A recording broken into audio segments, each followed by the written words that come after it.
Hello hello hello, आप सभी एकेनियंस को एमआर का नमस्कार। तो आइए आज हम स्टार्ट करते हैं बेसिक मैथ कंप्लीट करने के बाद major topic unit and dimension.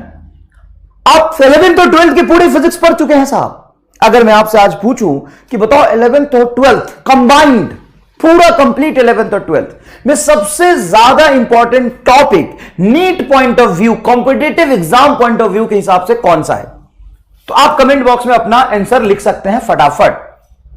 Unit and dimension नहीं हो तो आज हम स्टार्ट करने जा रहे हैं। तुम्हारे हिसाब से पूरे कंबाइंड 11th और 12th में सबसे ज्यादा इंपॉर्टेंट टॉपिक कौन सा है, एक बार बता दो। मैं जानना चाहता हूं तुमसे, बताओ, चलो बताओ। कई सारे बच्चों के जवाब कुछ अलग होंगे।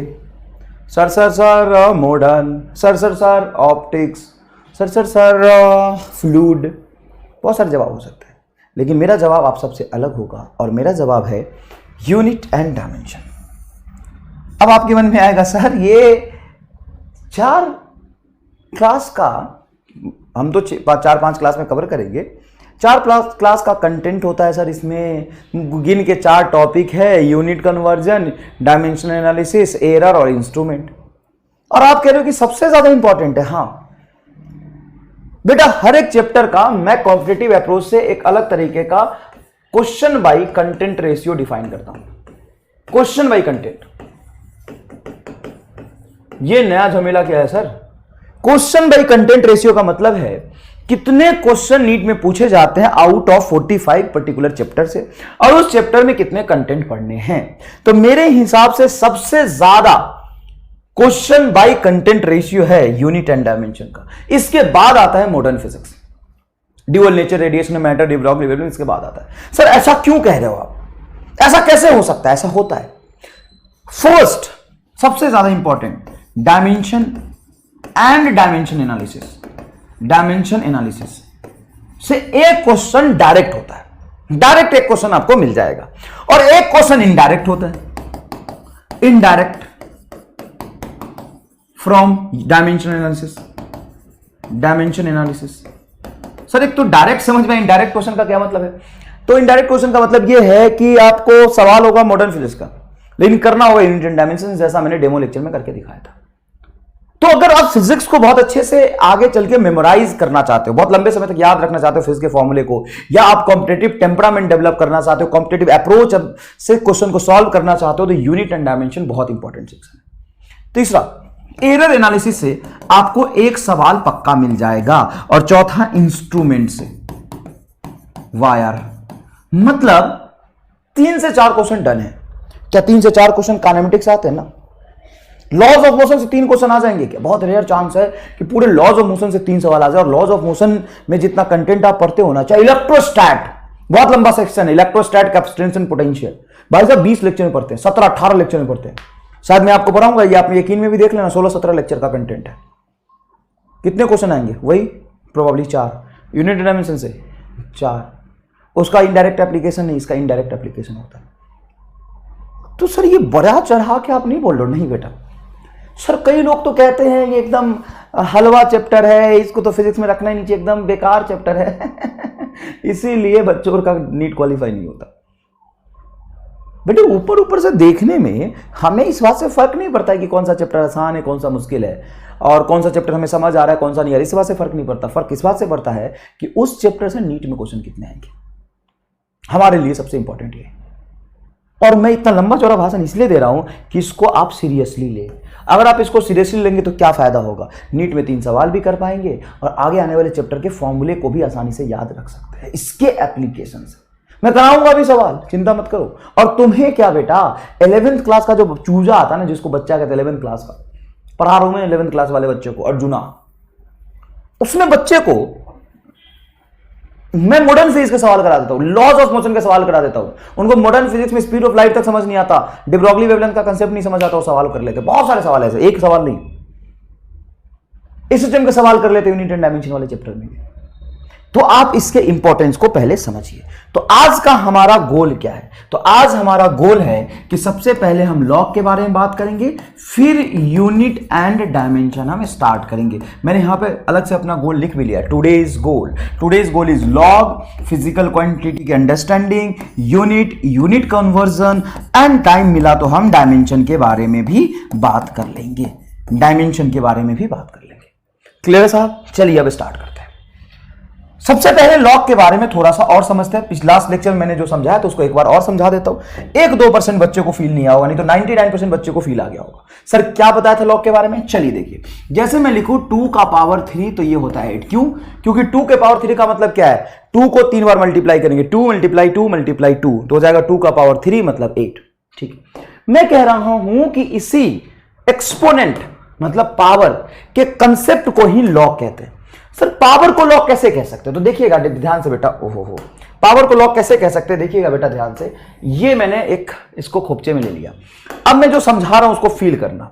बेटा मैं ये समझाने की कोशिश कर रहा हूं कि ये 2 क्या है बताओ। सर 2 को आप बेस कह सकते हो, क्योंकि इसके बेस मतलब जिसको हम टोपी पहनाते हैं उसको बेस कहते हैं, और जो टोपी पहना है डाला ना ऊपर सर पे जो डाला उसको हम कहते हैं पावर। ओ हो सर, हाँ 2 का पावर मतलब बेस का पावर 3, ये 2 बेस है और 3 इसका पावर है, और ये 8 क्या है? रिजल्ट है। 8 nothing but a result.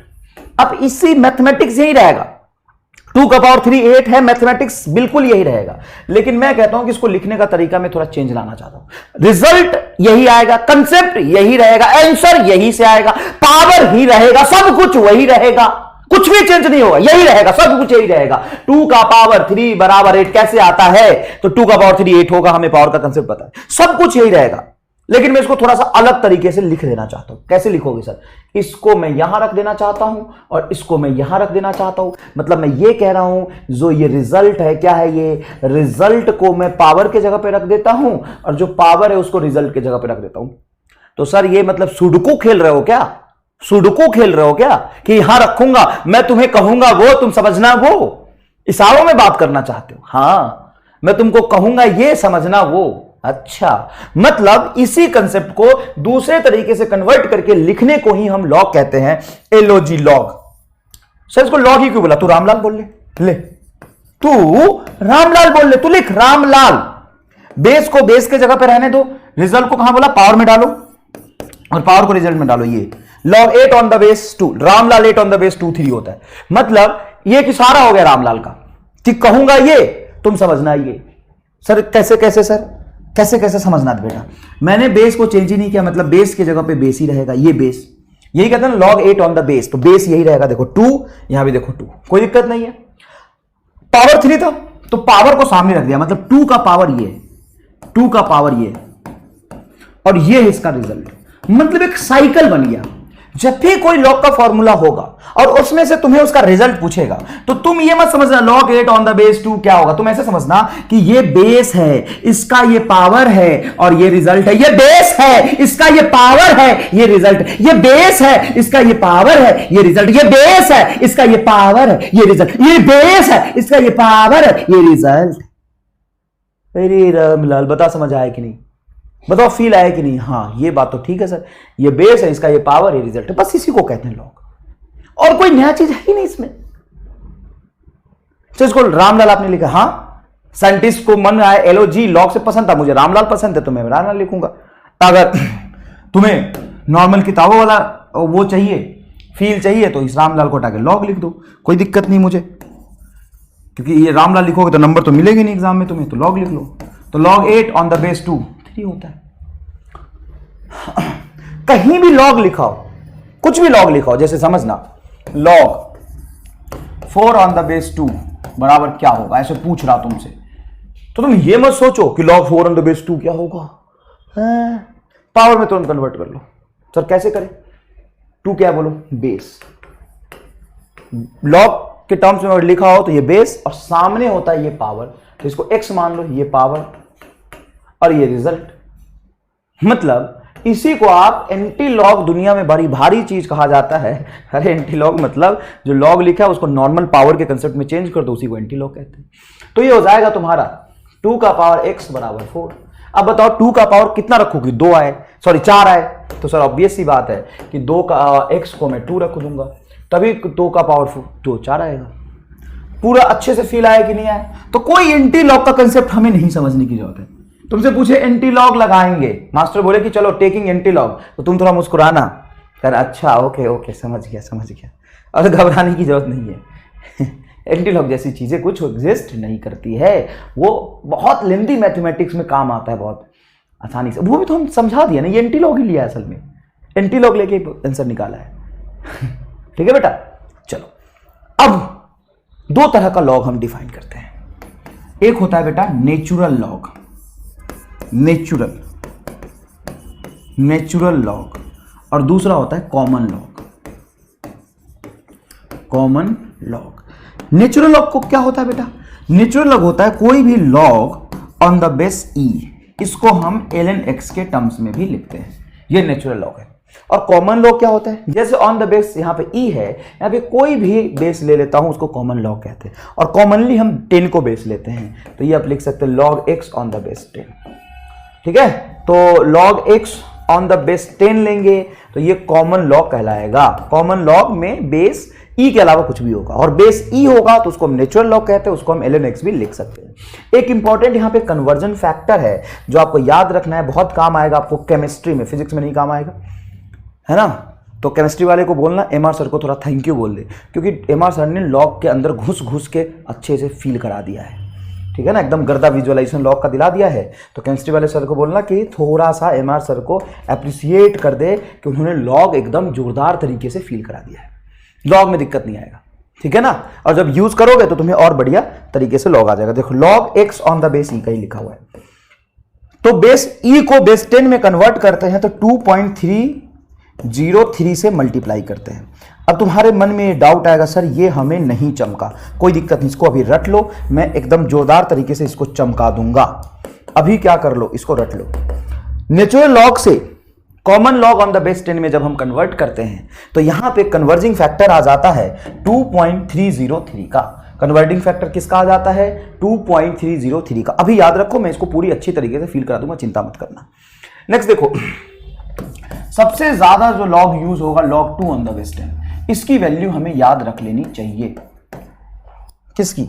log 2 on the base 10। तो सबसे पहले तो ये बताओ कि वैल्यू होगी कितनी, तो थोड़ा सा गेस करते हैं। चलो हमें नहीं आता, मान लो मुझे याद नहीं है, तो फिर हम इसको निकालेंगे कैसे, कितना होगा। हमें पता है क्या लॉग का क्या कंसेप्ट क्या होता है, पावर कैसे, तो ये बेस है, हाँ सर बेस है, ये x मान लो, इसकी वैल्यू जो निकालनी इसको x मान लो। बताओ इसको एंटी लॉग लेके जो दुनिया समझती है, तुम बस MR का कंसेप्ट समझो। मतलब ये पावर, तो 10 का पावर x रखने पे 2 आएगा। अगर मैं x को 1 मानूं तो 10 का पावर 1 तो 10 होता है, 2 तो नहीं होगा, पक्की बात है 1 से कम आएगा। हाँ सर 1 से कम आएगा। अच्छा मैं हाफ रख लेता हूं, x को हाफ रखता हूं, x को हाफ रखूंगा तो 10 का पावर हाफ मतलब रूट अंडर 10 तो कुछ 3 पॉइंट समथिंग आ जाएगा, लेकिन ये तो 2 है, रिजल्ट तो 2 है, फिर क्या रखूं, तो हाफ मतलब 0.5 से भी कम आएगा, ठीक है ना, और एग्जैक्टली आता है 0.3, ठीक है ना, ये कैलकुलेट करके निकाला गया है। तो यहाँ पे अगर तुम x को रखते हो 0.301 तब जाके आता है 10 का पावर बेटा यहाँ पे फील करो इस बात को, 10 का पावर 0.3010 रखते हैं तब जाके आता है 2, और आना भी चाहिए। क्यों आना चाहिए, मैंने आपको फील दिलाया कि नहीं दिलाया बताओ। मान लो यहाँ पे तुम 1 रखते हो तो 10 का पावर 1 तो 10 होगा, यहाँ पे 2 रखते हो तो 10 का स्क्वायर तो 100 होगा, यहाँ पे 3 रखते हो तो 1000 हो जाएगा, तो पक्की बात है 1 से कम आएगा। अच्छा 10 का पावर 1 से कम रखना तो 0 रख दो, तो 10 का पावर 0 तो 1 हो जाएगा, लेकिन ये 2 है तो पक्की बात है 0 से ज्यादा होगा, और 0.5 से कम होगा तो देखो 0.3010 आता है, ठीक है बेटा। तो बोलो log 2 ऑन द बेस 10 क्या होता है? 0.3010। ये तुम्हें याद रखना है, बहुत यूज होगा आगे चल के। जैसे फिजिक्स में तो इतना ज्यादा यूज नहीं होता, मैं यहाँ पे टाइम दे रहा हूँ ताकि तुम सीख लो, क्योंकि तुम्हें केमिस्ट्री में बहुत ज्यादा यूज करना होता है, तो फिजिक्स में हमें इतना ज्यादा यूज करने की जरूरत नहीं है, बहुत ज्यादा हो गया ये, इतना नहीं आता बेटा। log 3 ऑन द बेस 10 ये हो जाता है 0. अच्छा सोचो कि 10 का पावर में क्या रखो कि 3 आ जाए, तो 10 का पावर अगर मैं हाफ रखता हूं रूट 10 तो 3 से जस्ट ज्यादा आता है, देखो ना, रूट अंडर 10 क्या होगा, रूट अंडर 9 होता तो 3 आता, तो जस्ट 3 से ज्यादा होगा, 3.107 कुछ होगा, अगर मैं 10 का पावर हाफ रख दूं, 10 का पावर हाफ रख दूं, 10 का पावर यहां पे क्या रखूं कि 3 आ जाए, ऐसे ही बोलते हैं ना लोग को, 10 का पावर क्या रखूं कि 3 आ जाए। तो 10 का पावर अगर मैं हाफ रखता हूं एग्जैक्टली तो 3 से ज्यादा आता है, मतलब हाफ से थोड़ा कम रखूंगा पावर। हाफ से कम कितना, तो यहां पे देखना एग्जैक्टली आंसर आता है 0.4771 कुछ ऐसे करके, जिसको अप्रोक्सीमेटली आप 0.5 बोल सकते हो, इसको अप्रोक्सीमेटली आप 0.3 बोल सकते हो। ठीक है, तो ये दोनों वैल्यू आपको याद रखना है। अब आते हैं लॉग के कुछ प्रॉपर्टी पे। जैसे मान लो कहीं लिखा है बेटा 10 का पावर 5 इंटू 10 का पावर 2 मल्टीप्लाई है, तो क्या लिखोगे? 10 का पावर मान लो ये 3 है और 10 का पावर 2 है, तो आंसर क्या आएगा? 10 का पावर क्या लिखोगे? सर ये 10 का पावर देखो मल्टीप्लाई में है तो नीचे 10, 3 मल्टीप्लाई 2 6 हो जाएगा, गलत है। क्या हो जाएगा?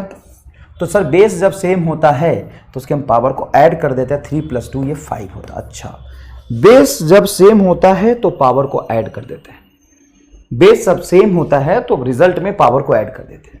उसी तरीके से log is nothing but a power. Yes, log is nothing but a power. तो जब यहां पे प्रोडक्ट होगा, देखो जैसे में प्रोडक्ट था और इसका बेस सेम था तो क्या किया था आपने? ऐड किया था। देखो बेस सेम है तो आपने ऐड किया था, यहां पे देखो बेस सेम है और ये दोनों प्रोडक्ट है तो इसको हम लिख देते हैं एडिशन में, log a on the base e plus log b on the base e। जब भी दो चीजें प्रोडक्ट में हो तो उसको हम एडिशन में लिख सकते हैं। ये फिजिक्स में वेव चैप्टर में कई जगह पे काम आता है। कहां पे काम आएगा? वेव चैप्टर में कई जगह काम आता है। Okay sir, log 2 on the base 10 आपको याद रखना है, 0.3 अप्रोक्सीमेटली लिख सकते हैं, ये हो जाएगा 0.5। अच्छा, डिवीजन हो तो मतलब सब्ट्रैक्शन हो जाएगा। log a बाई बी को लिखते हैं log a on the base e minus log b on the base e। क्या आपको यहां तक फील आ गया एकदम जोरदार तरीके से? यस। अब आगे चलते बेटा, अब कुछ वैल्यूज निकालते हैं। log 4 ऑन द बेस 0, बताइए क्या होगा? ये हमें निकालना है। log 4 ऑन द बेस 0, तो log मतलब क्या? फील करना भाई, पावर। log मतलब क्या? पावर। तो सर अगर इसको पावर बोल रहे हो तो आप ये कहोगे कि 0 का पावर में कितना डालूं कि 4 आ जाए? हो ही नहीं सकता। अगर मैं आपसे कहूं कि इस चीज को फील करो, रुक जा भाई रुक जा, इस चीज को फील करो। किस चीज को? हमें इसकी वैल्यू निकालनी है, log 4 ऑन द बेस 0। तो log असल में होता क्या है? सर पावर, लेकिन वो घुमा के लिखा होता है। कैसे लिखा होता है? तो ये जब log लिखा हुआ है तो इसका असल मतलब ये है कि ये कहना चाह रहा कि 0 का पावर मैं कितना रखूं कि ये 4 आ जाए। अब तू 0 का पावर कुछ भी रखोगे 0 ही आएगा, 4 आ ही नहीं सकता। तो सर इसका हम आंसर क्या लिखेंगे? इसका आंसर होगा नॉट पॉसिबल। नॉट पॉसिबल एकदम ही वाहियात, गलत और बेकार सवाल है। ऐसा तुम कभी जीवन में देख ही नहीं सकते हो। तो लॉग क्या होगा तो छोड़ो, लॉग क्या नहीं होगा उसका भी फील दिला दिया। यस सर, एकदम ही गर्दा विजुअलाइजेशन है, एकदम ही गर्दा विजुअलाइजेशन। और देखो log 4 on the base 1 not possible. भाई साहब बता फील आई कि नहीं आई? कितने लोगों को ये फील आया कि पॉसिबल नहीं है? log 4 ऑन द बेस 1 क्या होता है? सर एक का पावर का रखे कि 4 आ जाए, एक का पावर कितनी कुछ भी रख लो एक ही रहेगा। 1 का पावर 24 1 ही रहेगा। तो बेस में दो वैल्यू कभी आ ही नहीं सकती, 0 और 1 कभी नहीं आ सकती। हां ये आ सकता है बस, log 1 ऑन द बेस 1 बराबर 1, 1 का पावर 1 रखो 1 आएगा। एकदम ही 10% सही है, 100% सही, सॉरी 10% सही मतलब 90% गलत नहीं, 100% एकदम 101% सही है। log 1 ऑन द बेस 1, तो log 1 ऑन द बेस 1 ठीक है चलेगा, लेकिन यहां पे तुम अगर 4 लिख देते हो तो कहना चाहते हो 1 का पावर क्या रखोगे 4 आ जाए, हो ही नहीं सकता कभी। वो सही है लेकिन ये नॉट पॉसिबल आ जाएगा। अच्छा ये तो मैंने बता दिया शायद log m बाई n, तो ये बता दिया जब डिवीजन में हो तो सब्ट्रैक्शन में लिख सकते हैं log m on the base e और ये हो जाएगा log n on the base e। कोई खास बात इसमें नहीं है। अब आगे देखिए बेटा, अब ये क्या है इसको समझना। ये log m का power x on the base e, इसको पढ़ोगे कैसे? देखो इसको पढ़ोगे कैसे समझो। log m to power x to the power x on the base e। एकदम रामलाल टाइप बच्चे इसको क्या बोलते हैं, ऐसे पढ़ते हैं log e का पावर m का पावर x। नहीं बेटा नहीं, log e का पावर m का पावर x ऐसे थोड़ी ना होता है। ये देखो ये क्या है, log m है असल में, ब्रैकेट में लिखा है log m है, का पावर x है, log m to the power x on the base e। ये है log का जो पावर होता है वो चला जाता है मल्टीप्लाई में, बाहर निकल जाता है। x को आप बाहर लिख सकते हैं, ये रिजल्ट आ जाएगा x log m on the base e, कोई दिक्कत नहीं है, ये प्रॉपर्टी है, इसको प्रूव करने की जरूरत नहीं, फील दिलाना हो तो मैं अभी दिला दूंगा 2 सेकंड में, कोई दिक्कत नहीं। ठीक है बेटा, चलो सर ये क्या है, इसको क्या पढ़ोगे बोलो, log m on the base e to power x to the power x। अब फील करो इस बात को कि वहां पे पावर किस पे है, वहां पे पावर है min log m का पावर है, तो जब log m का पावर कुछ होगा वो बाहर आ जाता है मल्टीपल में, और ये तो log m है ऑन द बेस e, ठीक है, उस e का बेस का पावर x है, तो जब बेस का पावर x होता है वो भी बाहर आ जाता है लेकिन डिवीजन में, मेन लॉग का पावर बाहर आएगा मल्टीपल में और बेस का पावर बाहर आएगा डिवीजन में, तो इसको आप लिख सकते हो 1/x log m on the base e। एकदम ही जोरदार, कोई दिक्कत नहीं है, एकदम ही शानदार, जोरदार, जबरदस्त। आगे देखिए, log y on the base x और log x on the base y, ये क्या हो जाएगा, तो इसको पढ़ने के लिए और सॉल्व करने के लिए एक प्रॉपर्टी और यहां पे आपको पता होना चाहिए, क्या, वो देखिए, log x on the base y लिखा है मैंने, चलो तो इसको आप क्या लिख सकते हैं, तो इसको लिख सकते हैं, ध्यान से सुनिएगा, 1 log, उल्टा हो जाएगा, बेस और log इंटरचेंज हो जाएगा, y on the base x, ये log की प्रॉपर्टी है, ये log की प्रॉपर्टी है। कोई एग्जांपल लेके इसको वेरीफाई कर सकते हो लेकिन एग्जैक्टली प्रूव करने की कोई जरूरत नहीं है, आप इसको याद रखिए। log x on the base y क्या होता है, तो होता है 1 log y on the base x, ये चला जाएगा, बेस और log इंटरचेंज हो जाता है 1 डिवीजन में। अच्छा, इसको आप ऐसे भी लिख सकते हैं, log x on the base y, इसको आप ऐसे भी लिख सकते हैं, यहां पे दिखा देता हूं मैं, log x on the base y कहीं लिखा हुआ है तो इसको आप ऐसे भी लिख सकते हैं, log x on the base e divided by log y on the base e, log y on the base e। समझिएगा मैं क्या कह रहा हूं, मैं कह रहा हूं log x on the base y लिखा हुआ है, तो आप इसको बना सकते हैं, कोई भी कॉमन बेस ले लो और मेन log ऊपर उस बेस में चला जाएगा, जैसे log x on the base y है तो इसको आप लिख सकते हो log x on the base e divided by log y on the base e। जो बेस है यहां पे y वो नीचे आ जाएगा, मेन log ऊपर चले जाएगा, दोनों का ये e और ये कॉमन होना चाहिए। यहां पे ये भी लिख सकते हो आप log x on the base 10 divided by log y on the base 10। ये ज्यादा ही मैथमेटिक्स हो गया, इतनी फिजिक्स केमिस्ट्री में भी जरूरत नहीं पड़ती, तो टेंशन मत लो तुम।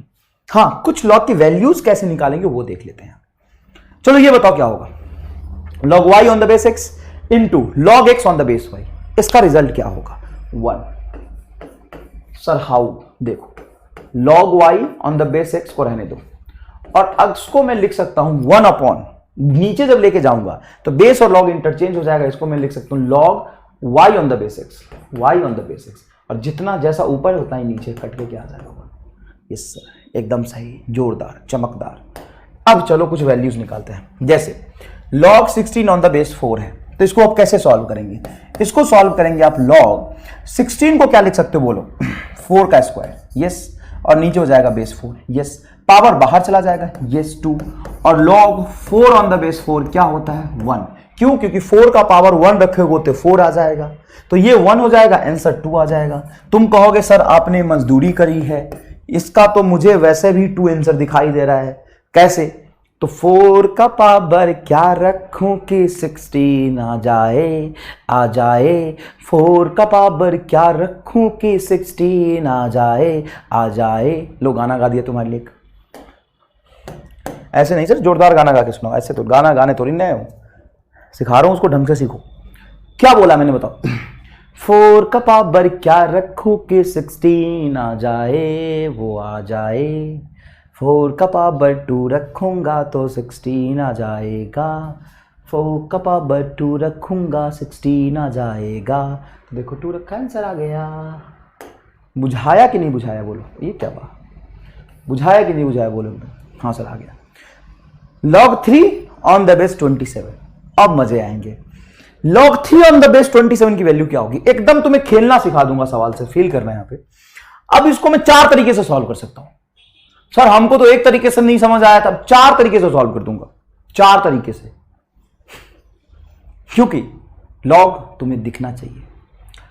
कई तरीके हो सकते हैं, अब सीधा बोलो ना 27 का पावर क्या रखो कि 3 हो जाए, तो ऐसे सोचो 27 का पावर क्या रखो कि 3 हो जाए, 27 का क्यूब रूट 3 होता है 1/3, 27 का पावर 1/3 रख दो,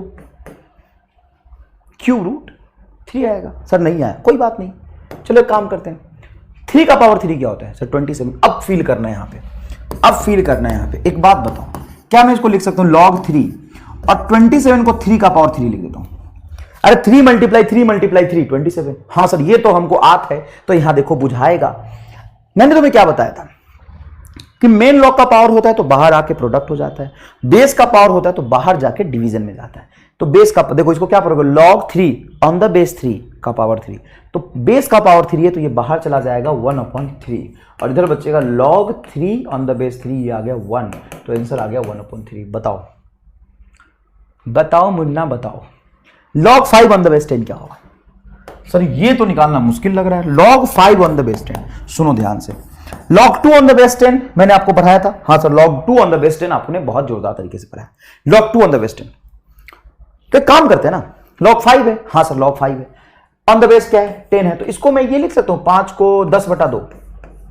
मैंने कुछ नहीं किया है, log 5 ऑन द बेस 10 था, बेस को 10 रहने दिया, 5 को 10/2 लिख दिया। हाँ this is simple sir, we can write. अरे भाई 10/2 5 होता है? हाँ सर होता है। अब जब भी डिवीजन में हो तो सब्ट्रैक्शन में चला जाता है। हाँ सर, तो इसको आप लिख सकते हैं log 10 on the base 10 minus log 2 on the base 10।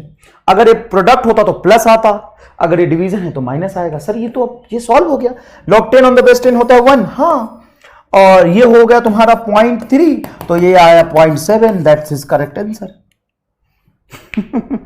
अच्छा सर ये होता log 6 ऑन द बेस 10 क्या होगा?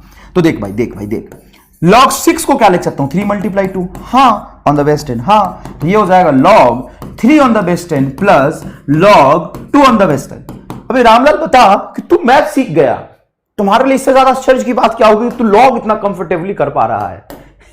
बात तो सही है सर, ये बात तो सही है। log 3 होता है 0.5 लिख ले डायरेक्ट, वैसे 47 होता है लेकिन लिख सकते हो, तो 0.3 तो ये 0.8 के आसपास आ जाएगा।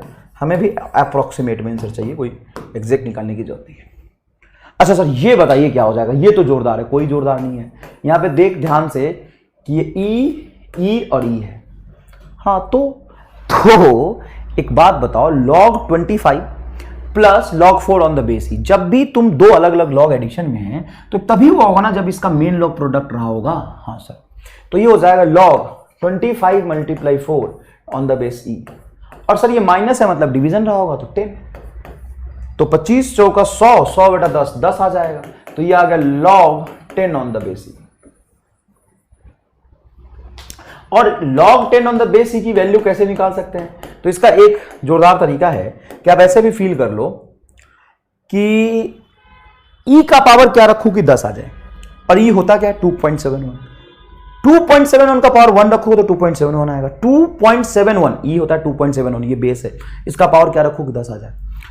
तो सर ई होता है 2.71, इसका पावर 1 रखूं तो 2.71 आएगा, 2 रखूं तो ये कुछ 5 के आसपास आ जाएगा, 3 रखूं तो अगर ये 3 होता तो 3 का पावर 3 27 चला जाता, 3 तो नहीं जा पाएगा, है ना, और 2 से ज्यादा होना चाहिए, तो ये आता है exactly 2.303। log 10 on the base e का वैल्यू है, log 10 on the base e का वैल्यू है। ठीक है भाई, चलो ये देखो log 8 ऑन द बेस 2, तो 8 को आप लिख सकते हो 2 का पावर 3 बाहर आ जाएगा, ये हो जाएगा log 2 on the base 2, that is 3 is your correct answer. ठीक है भाई, कोई कैलकुलेशन मिस्टेक अगर बीच में हो, कंसेप्चुअल मिस्टेक नहीं होगा, कुछ कैलकुलेशन है तो ध्यान से देख लीजिए, कोई खास बात नहीं। log 8 ऑन द बेस 2, अरे अभी तो निकाला, ये 3 होगा, इसमें क्या बात करना। अच्छा अगर ये होता log 8 ना log 2 ऑन द बेस 8 तो 1/3, कैसे? अरे कैसे? तो बेस में 8 है, बेस में जो 8 है उसको लिख सकते हैं 2 का पावर 3, और बेस का पावर जो होता है वो बटे में आता है, तो ये बन जाएगा log 2 on the base 2 multiply में 1/3।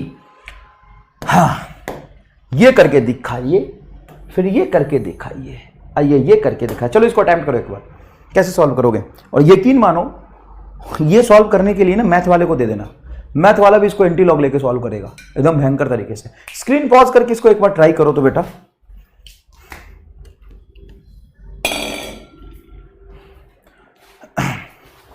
कर लिया? अब एक ही लाइन में आंसर लिख दूं, देख 2 का पावर -4 रखने पे क्या आएगा, यही तो पूछ रहा हूं। ये क्या होता है बेस होता है, ये क्या होता है, ये पावर होता है, और ये इस बेस पे ये पावर डाल दूं तो ये रिजल्ट होता है। तो x इज इक्वल टू क्या हो जाएगा, x इज इक्वल टू हो जाएगा 1/2 का पावर 4, 2 का पावर 4 मतलब 16, 1/16 is your correct answer. Sir ये बताओ क्या होगा, आओ 10 का पावर कुछ x रखने पे -4 आना चाहिए, ये क्या होगा ना, बेस का power x is equal to -4। और ध्यान से देखो, तो 10 का पावर तुम x में पॉजिटिव रखो या निगेटिव रखो, -4 तो कभी आ नहीं सकता, क्योंकि पॉजिटिव नंबर का पावर अगर पॉजिटिव रखोगे तो पॉजिटिव आएगा, और अगर इस पावर को निगेटिव रखोगे तो 1 में चला जाएगा, लेकिन ये रहेगा पॉजिटिव ही, तो इसका आंसर होगा नॉट पॉसिबल, नॉट पॉसिबल, नहीं हो पाएगा। फील करो ना इस बात को,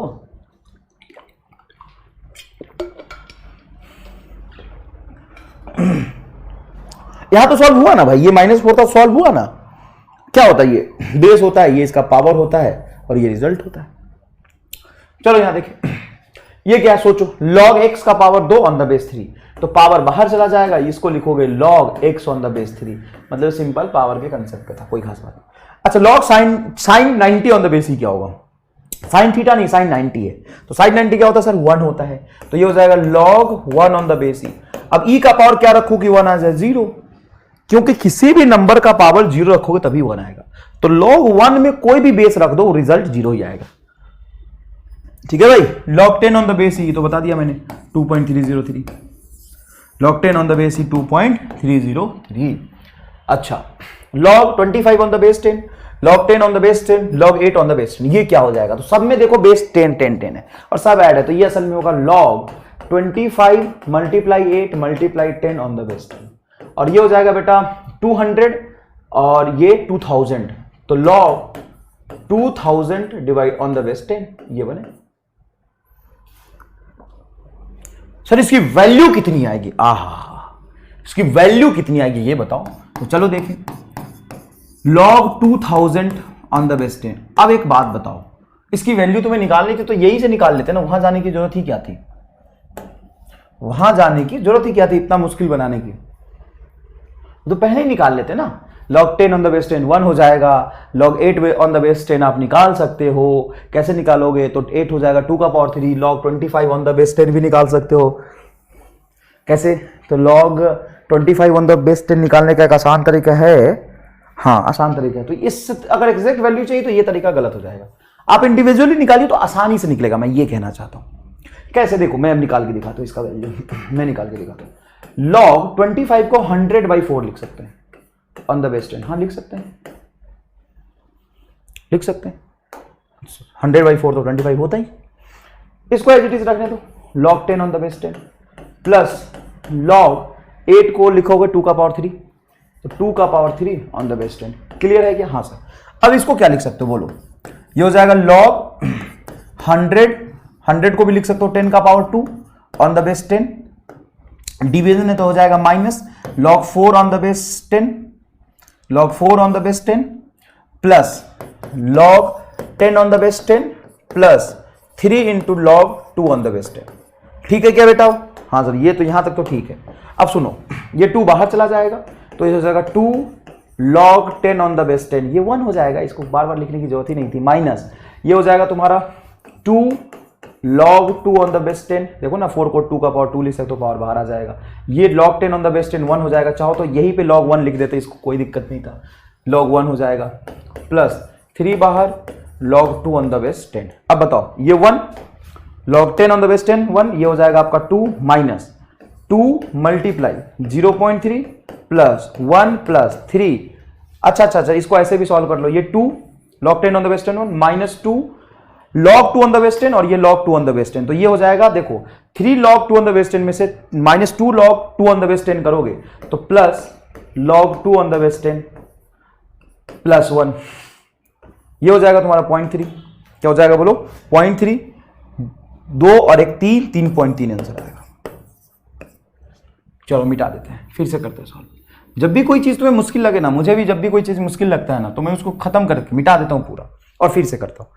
अब तुम में से कुछ बच्चे होंगे जो कह देंगे सर नहीं फील आया, तो ये फील आ जाता अगर तुम खुद एक बार कर लेते तो, लेकिन तुम्हें तो आदत है खुद मजदूरी करना नहीं है, मास्टर से ही कराना है, कर देगा मास्टर, कोई बात नहीं कर देगा, एग्जाम में भी मास्टर को ही ले जाना।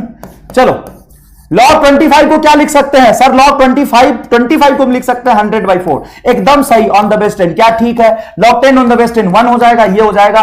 2 का पावर 3 8 होता है, 3 इधर बाहर आ जाएगा, log 2 ऑन द बेस 10। एकदम सही, जोरदार, एकदम सही, जोरदार। यहां तक तो बुझा गया था। हाँ सर ये तो ठीक था, आगे नहीं आया था। अब आगे क्या नहीं आया था यार? देखो log जब डिवीजन में हो तो आप माइनस में लिख दोगे उसको। log a/b होता है log a minus log b, तो ये हो जाएगा तुम्हारा log 100 on the base 10 minus log 4 on the base 10 plus 1 plus 3 log 2 on the base 10। ठीक है भाई? हाँ सर ठीक है, ओके। अब बताओ 100 ऑन द बेस 10, 10 का पावर क्या रखू कि 100 आ जाए? 2, तो ये आएगा 2 माइनस ये क्या होगा 2 log 2 on the base 10 plus 1 plus 3 log 2 on the base 10। अब देखो ये 3 log 2 ऑन द बेस 10 है, ये है minus 2 log 2 on the base 10। Same चीज ये 3 बार है, ये 2 बार है, तो 3 बार में से 2 बार घटाओगे तो 1 बार बचेगा। 2 और 1 3 और plus log 2 on the base 10, ये हो जाएगा आपका 3.30 करेक्ट। ले भाई ये करके दिखाओ, फिर ये करके दिखाओ, क्या करके दिखाओ? वही वाली चीज दोबारा लिख ले गया, टाइम पास है, सॉल्व हो जाएगा। अच्छा ये सॉल्व तो और आसानी से होगा। कैसे होगा? आसानी से देखो, log 25 को फिर से लिखो आप log 100 on the base 10 minus log 4 on the base 10। समझ में आया कि नहीं है मैंने क्या किया? ये तो समझ में आ गया। Plus log 4 on the base 10 plus log 10 on the base 10। अब ये इससे कट जाएगा। हाँ अब ये आएगा 2 और ये आएगा 1, 2 में से 1 जाएगा, बचेगा 1। क्या कहते हैं बताओ? थोड़ा सा कैलकुलेटिव हो गया, चिंता मत करो। ओ अभी रुक जाओ, थोड़ा सा कैलकुलेटिव हो गया, चिंता मत करो, ठीक है ना? तो याद रखना। अच्छा मैंने एक चीज बताया था कि कन्वर्जिंग फैक्टर मैं आपको प्रूफ कर दूंगा। log 10 ऑन द बेस ई को आप लिख सकते हैं 2, या कोई भी log हो, x हो, मान लो log x on the base e है तो 2.303 log x on the base 10 हो जाएगा, है ना? कन्वर्जिंग फैक्टर है। कोई भी log x को बेस ई से log x को बेस 10 पे कन्वर्ट करोगे तो आराम से बेस 10 पे कन्वर्ट हो जाएगा। 2.303 मल्टीप्लाइंग फैक्टर होगा। चलो इसको मैं प्रूव कर देता हूं। log x on the base e है, ठीक है sir, log x on the base e है। अब यहां पे ध्यान से सुनिएगा, इसको मैं और कैसे लिख सकता हूं?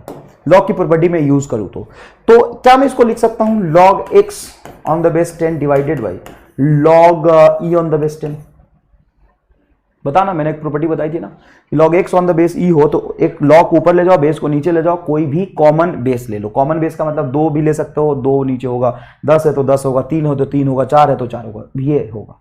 तो मैंने 10 लिया मान लो तो ये आएगा। अब इसको तो इधर रहने दो, log x on the base 10 हो गया ये। अब सुनो ध्यान से, log e on the base 10 है, इसको मैं ऊपर ले जाऊं तो लिख सकता हूं log 10 on the base e, और log 10 on the base e होता है 2.303, तो ये हो जाएगा log x on the base e is equal to 2.303 log x on the base 10। ले भाई log में पूरा ही पीएचडी करा दिया मैंने, प्रूफ करके बता दिया। इतने तो मैथमेटिक्स वाले भी log नहीं पढ़ते जितना मैंने आपको पढ़ा दिया, ठीक है? अब चलिए, अब हम कार्यक्रम को आगे बढ़ाते हुए यूनिट एंड डायमेंशन पे जाते हैं। और मैंने बहुत अच्छे से आपको ये फील करा दिया कि unit and dimension most very very very important chapter है। तो आइए हम सबसे पहले बात करते हैं फिजिक्स क्या होता है साहब, है ना? और देखो जल्दीबाजी मत बचाओ। कई बच्चों को देखता हूं, सर जल्दी करो, सर जल्दी करो। अरे भाई इतना ही जल्दी था तो 11-12 में जल्दी जल्दी पढ़ के क्यों नहीं क्वालिफाई कर गए? सर ये बेइज्जती ठीक नहीं है। मैं बेइज्जती नहीं कर रहा, तुमने वहां भी जल्दी किया था, याद करना ढंग से। तुमने वहां भी जबरदस्ती किया था मास्टर के साथ, ये जल्दी कराओ, ये टाइम पे कराओ। बेटा चीजें खत्म नहीं करनी है, चीजें को समझनी है। और मैं आपको बार बार कह रहा हूं कि एमआर यहां पे आके इसलिए खड़ा नहीं हुआ है कि टाइम पे सिलेबस खत्म करना। सर टाइम पे सिलेबस नहीं खत्म करोगे क्या? नहीं, मैं टाइम पे सारी चीजें आपको समझा दूंगा, खत्म नहीं करूंगा। हैंडसम लग रहा हूं ना? खत्म करूंगा नहीं सर, समझा दूंगा। और पेपर जब आप दोगे तो आपको लगेगा कि हाँ ये चीजें बताई गई है। 2 तरीका है। मैं बच्चों को देखता हूं, भाई मैंने फील किया है, यहाँ ही नहीं, मैं कोटा में बहुत समय से पढ़ा रहा, तो मैं बच्चे आते हैं कहते हैं कि सर नहीं सर इतना लंबा लेंदी लेक्चर है सर, ये छोटा लेक्चर दो। इतना लेंदी लेक्चर नहीं सर, छोटा लेक्चर दो। अब छोटे लेक्चर में क्या होगा? छोटे लेक्चर में या तो डिलीवरी में कंटेंट कम होगा, या डिलीवरी में एक्सप्लेनेशन कम होगा, या न्यूमेरिकल्स कम होंगे। अब अगर मैं 4 न्यूमेरिकल कम करूं तो 1.25 घंटा 1.5 घंटे में कन्वर्ट हो जाएगा। 5 कर दूं कम, थोड़ा सा डिलीवरी पार्ट में 1-2 इलस्ट्रेशन कम कर दूं। अब क्या होगा, जो चीजें नहीं बताई है, फिजिक्स है, बायोलॉजी तो है नहीं, बायोलॉजी तो है नहीं, कोई दिक्कत नहीं। बायोलॉजी सबसे इंपॉर्टेंट सब्जेक्ट मैं मानता हूं, बिना बायोलॉजी के तुम डॉक्टर नहीं बन सकते हो, मैं मानता हूं। सिलेक्शन बायोलॉजी कराता है, मैं मानता हूं, लेकिन बायोलॉजी नहीं, ये फिजिक्स है। न इससे ज्यादा दोस्ती अच्छी, न ज्यादा दुश्मनी अच्छी, ये फिजिक्स है। तो सर, तो ये कि अगर वो 4 चीजें मैं ना कराऊं तो उस 4 चीजों को करने के चक्कर में तुम 4 घंटा खराब करोगे। तो जल्दीबाजी नहीं, ठीक है ना, हम आराम से धीरे धीरे फील लेते हुए चीजों को समझिए, और बाद में आपको पता है ये रफ्तार भी थे हमारा तो आता ही जाता है, वो तुम्हारे अंदर डेवलप हो जाएगा धीरे धीरे। तो सुनिएगा ध्यान से, मैं क्या कह रहा हूं। फिजिक्स क्या है पहले ये बताइए। तो physics is nothing but study of nature. Nature में जो कुछ भी हो रहा है उसके पीछे पर्टिकुलर कुछ लॉ है, और उसी लॉ को समझने को हम कहते हैं फिजिक्स। जैसे सन के चारों तरफ अर्थ घूम रहा है, तो ऐसा नहीं है कि जब मर्जी क्लॉकवाइज, जब मर्जी एंटी क्लॉकवाइज घूमेगा। घूमने का पैटर्न है, एक ऑर्बिट है, कुछ लॉ है। सन से अर्थ तक लाइट पहुंच रहा, लाइट एनर्जी पहुंच रहा, ऐसा तो नहीं है कोई बाल्टी भर भर के ला रहा। एक नेचुरल लॉ है, और उस नेचुरल लॉ को समझने को हम कहते हैं फिजिक्स। मैं यहां पे बोल रहा हूं, रिकॉर्ड कर रहा हूं, तुम कल सुनोगे, तो ये टेक्नोलॉजी को समझने को कहते हैं फिजिक्स। तो physics is nothing but A study of nature. Nature को समझने को हम फिजिक्स कहते हैं। अब हम नेचर को समझेंगे कैसे? ऑब्जर्वेशन लेके। लेकिन ऑब्जर्वेशन हमेशा सही हो ये जरूरी तो नहीं है। हम ऑब्जर्वेशन ही तो लेते हैं ना। मान लो रामलाल ने ऑब्जर्वेशन किया कि पिंकी मुझे प्यार करती है, लेकिन पिंकी रामलाल को प्यार करे जरूरी तो नहीं है, ये तो उसका ऑब्जर्वेशन है। ऑब्जर्वेशन में तुम तो कुछ भी समझ सकते हो भाई। जैसे एक बहुत अच्छा एग्जांपल मैंने यहां पे लिखा है, when we observe a railway track it does not appears to be parallel. हम रेलवे ट्रैक को देखते हैं तो हमें वो पैरेलल नहीं दिखता, हमें कैसा दिखता है? हमें यहां पे चौड़ा दिखता है और लगता है कि ये कन्वर्ज हो रहा है, बहुत दूर जाके ये टच कर जाएगा एक दूसरे से, लेकिन ऐसा होता नहीं है। ये एक्चुअल में पैरेलल ही होता है। देखिए यहां पे पैरेलल ही होता है, but actually the tracks are parallel. हाँ, सब ट्रैक्स तो पैरेलल है। इसका क्या मतलब है? सर, हम जब नेचर को समझने जाएंगे तो हम ऑब्जर्वेशन लेंगे, लेकिन ऑब्जर्वेशन जरूरी नहीं कि सही हो। Observation need not to always correct, need not to be always correct. Observation हमेशा सही हो ये जरूरी नहीं है। तो हम क्या करेंगे बताओ? हम क्या करेंगे जब ऑब्जर्वेशन हमारा गलत हो जाएगा? तो हम मेजर करेंगे। हम क्या करेंगे? मेजर करेंगे। किसको करेंगे? दुनिया में सब कुछ मेजर हो जाता है क्या? जब मैंने 11th क्लास में पढ़ाना शुरू किया था तो कई बच्चों के मेल आते थे, तो मैंने मेल पढ़ा, वो मुझे ही मेल करने लग गए। तो मेल करता बच्चा, सर मैं यहाँ से हूँ और मेरी एक गर्लफ्रेंड थी, मुझे अभी पैदा नहीं लिया, तेरी गर्लफ्रेंड है, चूजा कहीं का। फिर आगे लिखता, लेकिन सर ना मैंने अपने गर्लफ्रेंड से बात करना छोड़ दिया क्योंकि मुझे MR स्टार से प्यार हो गया। गजब। तो सर यहाँ पे ये बात कहने की क्या जरूरत है? मैं एक समझाना चाहता हूँ कि मान लो तुम कहते हो कि तुम किसी को प्यार करते हो या किसी को पसंद करते हो, या मैं कहूं कि क्या मेरा पढ़ाया हुआ तुम्हें समझ आता है, तो क्या जवाब होगा? बताओ क्या जवाब होगा? क्या मेरा पढ़ाया हुआ समझ आता है?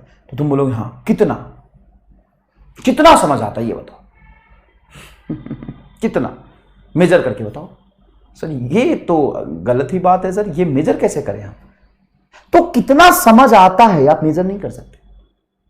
अब रामलाल को लगा कि पिंकी उसको प्यार करती है, लेकिन करती है नहीं करती है तो पता नहीं, लेकिन रामलाल पिंकी को प्यार करता है। अब मैंने पूछा रामलाल भाई कितना? तो रामलाल कहते बहुत ज्यादा। अरे कितना? नहीं बहुत ज्यादा। भाई प्यार तो प्यार होता है, बहुत ज्यादा क्या? कितना बताओ ना, कितना? 4 किलो प्यार करते हो, 20 किलो प्यार करते हो, कि 4 किलोमीटर तक प्यार करते हो? कितना प्यार करते हो? तो जितना कल्लू उससे करता होगा ना, उससे ज्यादा मैं करता हूं। मतलब ये हुआ कि तुम कंपेयर कर रहे हो, तुम मेजर नहीं कर पा रहे हो। तुम्हें कितना फिजिक्स समझ आता है आप इसको मेजर नहीं कर सकते। आप इसको कंपेयर कर सकते हैं कि सर आप जो भी पढ़ा रहे हो ठीक है, लेकिन अलग सर जो पढ़ाते थे ना उससे थोड़ा कम समझ में आ रहा है। सॉरी, मतलब ऐसे ही मैं कम नाम ले रहा हूं, है ना। तो इससे रिलेटेड कोई भी कमेंट नहीं आने चाहिए कि सर बहुत अच्छा पढ़ाते हैं, आप सर बहुत अच्छा पढ़ाते हैं, ये सब नहीं प्लीज। मैं तो ऐसे ही बोल रहा हूं समझाने के लिए। अलग सर जितना पढ़ाते थे ना सर उससे थोड़ा कम आ रहा है बस। अब ये नहीं बता सकते हो कि मैं कितना समझा पा रहा हूं, आप ये नहीं बता सकते। आप इसको दूसरे से कंपेयर जरूर कर सकते हो कि सर हमारे नुक्कड़ पे जो मास्टर है ना, वो जो पढ़ाता है ना, उससे तो बेहतर पढ़ाते हो सर। तो हम कंपेयर कर सकते हैं, हम एग्जैक्टली मेजर नहीं कर सकते। तो बहुत सारी चीजें ऐसी है जिसको मेजर नहीं कर सकते। जैसे मैं यहां पे खड़ा हो, जो मैं बोलूं कि कैसा दिख रहा हूं मैं, गोरा या काला, तो सर ठीक दिख रहा हूं। अब कितना गोरा कितना काला इसको मेजर नहीं कर सकते। हाँ, अगर कोई अंग्रेज खड़ा कर दूं तो उसके कंपेयर में मैं काला दिखूंगा। अगर मैं युगांडा का कोई ले आऊं तो उसके कंपेयर में मैं गोरा दिखूंगा। तो something can not be compare, can not be measured. तो जिसको हम मेजर नहीं कर सकते उसको हम कहते हैं नॉन फिजिकल क्वांटिटी, और जिसको हम मेजर कर सकते हैं उसको हम कहते हैं फिजिकल क्वांटिटी। थोड़ा फील ले लो, कोई दिक्कत नहीं है, जल्दीबाजी किस बात की है। तो देखिएगा ध्यान से, the purpose of experiment, experiment मतलब मेजरमेंट।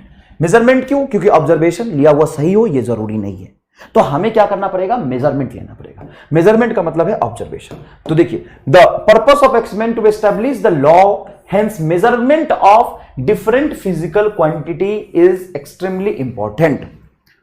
मतलब किसी फिजिकल क्वांटिटी को मेजर करना बहुत इंपॉर्टेंट है, तभी आप उसके दो फिजिकल क्वांटिटी के बीच में लॉ आप एस्टेब्लिश कर सकते हैं। क्यों? क्योंकि we can not rely trust just on observation, क्योंकि ऑब्जर्वेशन गलत भी हो सकता है। इसीलिए experiment, measurement is essential, measurement is essential. तो हम किसको मेजर करें, हम किसको मेजर करें, हम किसको मेजर करेंगे? तो हम मेजर करेंगे, जैसे in Ohm's law we can say that ratio of voltage to current may be constant, may और मे नॉट बी कांस्टेंट। क्योंकि आपने ये पढ़ा है कि जब हम टेम्परेचर बढ़ाते हैं तो रेसिस्टेंस वैरी कर जाता है, मतलब वोल्टेज बाई करंट का जो रेशियो होगा V is equal to I R, resistance कहते हैं इसको।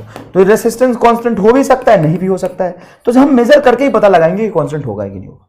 तो we need to measure things for the exact या एक्यूरेट रिजल्ट। और हम किसको मेजर करते हैं? हम मेजर करते हैं बेटा फिजिकल क्वांटिटी को। A quantity that can be measured is called physical quantity. Quantity is that can be measured is called physical quantity. Example क्या? लेंथ। आप लेंथ मेजर करते हो, लेंथ कंपेयर नहीं करते हो, लेंथ मेजर कर सकते हैं 5 मीटर 4 मीटर। मैं बोलूं इस मार्कर का लेंथ क्या है तो 15 सेंटीमीटर मेजर करके बता सकते हो। Mass, velocity, temperature, area, volume, density etc are the measurable physical quantity. इसको मेजर करते हैं असल में। तो नॉन फिजिकल क्वांटिटी किसको हम मेजर नहीं कर सकते? Quantity that can not be measured is called non physical quantity. Like property, मैं बहुत स्वीट हूं, ये मेरी प्रॉपर्टी है। मैं कितना स्वीट हूं ये आप मेजर नहीं कर सकते, ये आप मेजर नहीं कर सकते। Sound, sound is not a physical quantity but intensity of sound is physical quantity. Intensity, loudness of sound आप मेजर करते हो, साउंड को थोड़ी ना मेजर कर सकते साहब। लाइट, लाइट की एनर्जी मेजर होगी, लाइट की इंटेंसिटी मेजर होगी, लाइट की फ्रीक्वेंसी मेजर होगी, but light itself is not a physical quantity. Goodness, मैं कितना अच्छा हूं ये मेजर नहीं कर सकते। मैं रामलाल से कितना प्यार करता हूं आप मेजर नहीं कर सकते। ये hatred, like, etc is not a physical quantity. Inertia, inertia आपने लॉज ऑफ मोशन में पढ़ा है, बताइए इनर्शिया इज फिजिकल क्वांटिटी और not? No, this is not a physical quantity. Inertia is not a physical quantity.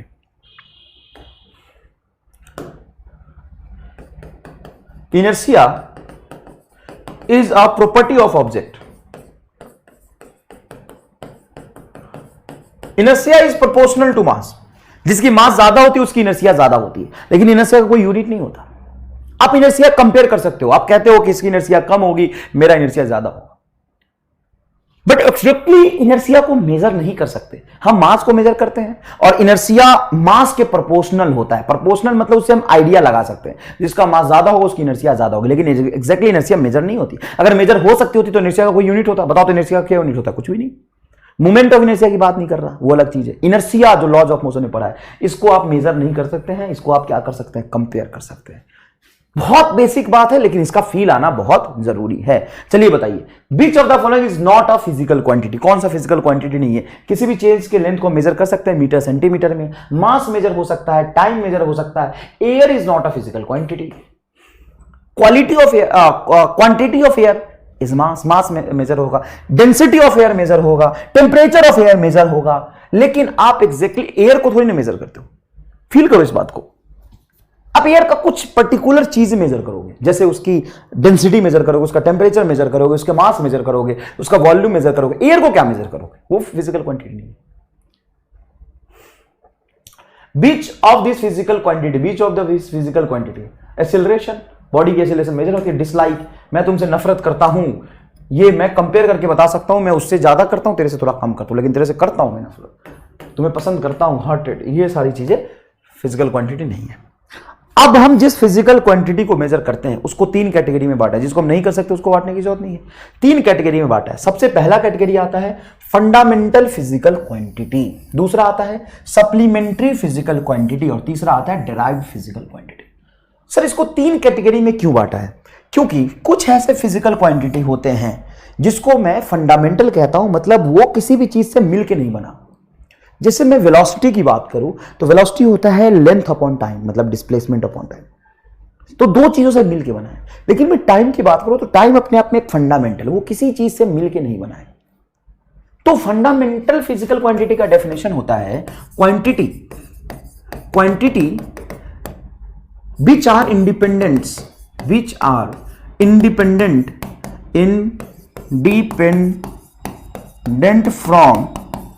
from each other, independent of each other। वो quantity जो एक दूसरे से इंडिपेंडेंट होते हैं उसको हम कहते हैं फंडामेंटल। वो क्वांटिटी जो डेराइव होके आते हैं फंडामेंटल से उसको हम कहते हैं डेराइव्ड। डेराइव्ड फ्रॉम फंडामेंटल, इसको हम कहते हैं डेराइव्ड फिजिकल क्वांटिटी। सप्लीमेंट्री क्या होता है सर? सप्लीमेंट्री क्या होता है? तो असल में प्रॉब्लम क्या है, 7 फंडामेंटल हम बनाते हैं, मास, लेंथ, टाइम, आपको पता है temperature, amount of substance, luminous intensity और करंट, है ना। 7 फंडामेंटल फिजिकल क्वांटिटी, और उन 7 से दुनिया के सारे फिजिकल क्वांटिटी बन जाते हैं। लेकिन 2 और की जरूरत पड़ती है। एक है बेटा, एक है एंगल, जो मैंने आपको बहुत अच्छे से फील करा दिया है ट्रिगोनोमेट्री में, और दूसरा है सॉलिड एंगल। तो सर इसको हम फंडामेंटली क्यों नहीं बोल देते, 9 फंडामेंटल हो जाएंगे? तो इसका भी कारण मैंने आपको बताया था। ये जो फंडामेंटल है ना, इन 7 फंडामेंटल से मिलकर डिराइव्ड बनते हैं, और कभी कभी इस सप्लीमेंट्री को यूज करना पड़ जाता है डिराइव को डिफाइन करने के लिए। तो इसको हम फंडामेंटल क्यों नहीं बोलते हैं? क्योंकि all have unit and dimension, सबके पास यूनिट एंड डायमेंशन है, जो 7 के साथ फंडामेंटल है। लेकिन इसके पास यूनिट होता है लेकिन डायमेंशन नहीं होता। Have unit but does not have dimension. अब ये डायमेंशन क्या बोला है वो मैं बताऊंगा। मतलब इसके पास यूनिट है लेकिन डायमेंशन नहीं है। और हम किसी फिजिकल क्वांटिटी का डायमेंशनली कंसिस्टेंसी चेक करते हैं कि डायमेंशनली अगर सही है तो हो सकता है फिजिकली सही होगा। हम कभी भी ये चेक नहीं करते कि यूनिट वाइज सही है कि नहीं, क्योंकि इसका यूनिट होता है, और इधर इस एंगल को किधर भी मल्टीप्लाई और गुना कर दो ये डायमेंशन लेस है। ये इक्वेशन को ना खराब करता है ना सही करता है, इसके आने से जाने से कोई फर्क नहीं पड़ता, क्योंकि इसके ये पास यूनिट है लेकिन डायमेंशन नहीं है, डायमेंशन लेस है। इसको कहीं लिख दो ये डायमेंशन लेके आता ही नहीं। और हम डायमेंशनली कंसिस्टेंसी देखते हैं इक्वेशन का, फील आएगा थोड़ा थोड़ा। इसीलिए हम इसको फंडामेंटल नहीं बोले, हम अलग कैटेगरी में रख दिए कि अलग अजीब तरह का क्वांटिटी है, यूनिट है लेकिन डायमेंशन नहीं है। और ऐसा दूसरा कोई क्वांटिटी मिला ही नहीं आज तक जिसके पास यूनिट हो लेकिन डायमेंशन हो। यही है, बहुत सारे ऐसे क्वांटिटी मिलेंगे जिसके यूनिट भी नहीं होंगे, डायमेंशन भी नहीं होंगे। वो बहुत सारे मिलेंगे, यूनिट भी नहीं है, डायमेंशन भी नहीं है। लेकिन एंगल एंड साइड एंगल 2 ही ऐसे फिजिकल क्वांटिटी है जिसके पास यूनिट है लेकिन डायमेंशन नहीं है। अलग है एकदम, दुनिया से एकदम अलग। ये प्लेन एंगल होता है, इसको थीटा से रिप्रेजेंट करते हैं। ये सॉलिड एंगल, इसको हम ओमेगा से रिप्रेजेंट करते हैं। बस इतना हमको अभी पढ़ना है, डिटेल इसकी आप नहीं पढ़ेंगे अभी। तो सर सॉलिड एंगल थोड़ा बताओ तो सही। सॉलिड एंगल 12th क्लास में इलेक्ट्रोस्टैट में काम आएगा, वहां पे पूरी डिटेल के साथ आपको पढ़ाई जाएगी। यूनिट के बारे में बता देता हूं, इसका यूनिट होता है रेडियन और इसका यूनिट होता है एसटी रेडियन। बस इतना याद रखिए। पूरे फिजिक्स में इसकी एक ही जगह पे यूज होती है, वो भी नीट फिजिक्स में नहीं होती, लेकिन फिर भी आपको इलेक्ट्रोस्टैट में ही पढ़ा दिया जाएगा। ठीक है साहब? तो चलिए, फंडामेंटल फिजिकल क्वांटिटी क्या होता है? What is the fundamental quantity? Physical quantity which does not depends on any other physical quantity. For its measurement is called fundamental physical quantity. Is called fundamental physical quantity. एक बात समझना ढंग से, उस group को हम फंडामेंटल फिजिकल क्वांटिटी कहते हैं जो एक दूसरे से इंडिपेंडेंट होते हैं। जैसे मैं बोलूं फंडामेंटल पार्टिकल, तो तुम बोलोगे इलेक्ट्रॉन, प्रोटॉन, न्यूट्रॉन, लेकिन गलत होगा। Electron is fundamental, electron is fundamental. ये किसी भी चीज से मिलकर नहीं बना है, इसको मैं आज तक ब्रेक नहीं कर पाया, हम क्या कोई भी नहीं कर पाया। बट प्रोटॉन और neutron is not a fundamental. In 9th class के एनसीईआरटी में लिखा हुआ है, मुझे पता है, लेकिन फिर भी वो फंडामेंटल नहीं है, क्योंकि proton and neutron can be divided into, can be break into quarks. तो उसको हम तोड़ सकते हैं, जिसको हम तोड़ सकते हैं फर्दर, जो किसी और से बना, उसको हम फंडामेंटल नहीं कह सकते। Proton and neutron are not fundamental. Proton and neutrons are not fundamental. Proton and neutrons are not fundamental. ये फंडामेंटल नहीं है साहब, ये फंडामेंटल नहीं है। तो क्या है फंडामेंटल एक्चुअल में? तो ये 7 फिजिकल क्वांटिटी फंडामेंटल। आपको बताया था, ये आपको याद होगा, mass, length, time, current, temperature, amount of substance, luminous intensity. बहुत आसान है। क्या है 7 फंडामेंटल फिजिकल क्वांटिटी? कौन कौन से हैं? देखिए बेटा, ढंग से देखिए। मास, ओह लेंथ पहले लिख दे, कोई बात नहीं। Length, mass, time, temperature, amount of substance, electric current और लुमिनस इंटेंसिटी। इसका जो ऐसा यूनिट है, किसी भी चीज को जब आप मेजर करते हैं तो उसको यूनिट के टर्म्स में रिप्रेजेंट करते हैं, नहीं तो उसका कोई मतलब नहीं हुआ। जैसे मैं आपसे पूछूं कितने घंटे पढ़ाई करी, तो क्या बोलेगा? सिर्फ 5। 5 क्या? 5 हाथी, 5 घोड़ा, क्या? 5 घंटे। घंटे कौन सा यूनिट है भाई? घंटा कौन सा यूनिट है? सर टाइम का यूनिट है। कौन सा? एसआई नहीं, सीजीएस नहीं, एपीएस नहीं, कौन सा? समय का, टाइम का एसआई यूनिट भी सेकंड है, सीजीएस यूनिट भी सेकंड है, एपीएस यूनिट भी सेकंड है। तो ये कौन सा यूनिट है? ये प्रैक्टिकल यूनिट है। हर फिजिकल क्वांटिटी को पर्टिकुलर कभी यूज करते समय हम आसानी से यूज कर पाए, इसलिए उसका अलग प्रैक्टिकल यूनिट बनाते हैं। प्रैक्टिकल यूनिट बनाते हैं। जैसे मान लो तुम गोल्ड लेने जा रहे हो, तो गोल्ड को तो ग्राम में बताते हो, हाँ सीजीएस यूनिट है, सही है ना? मिलीग्राम, बहुत कम मास हो। तो जैसे अगर मैं तुम पूछूं कि घर कहाँ है तुम्हारा, सर हमारा घर है पटना।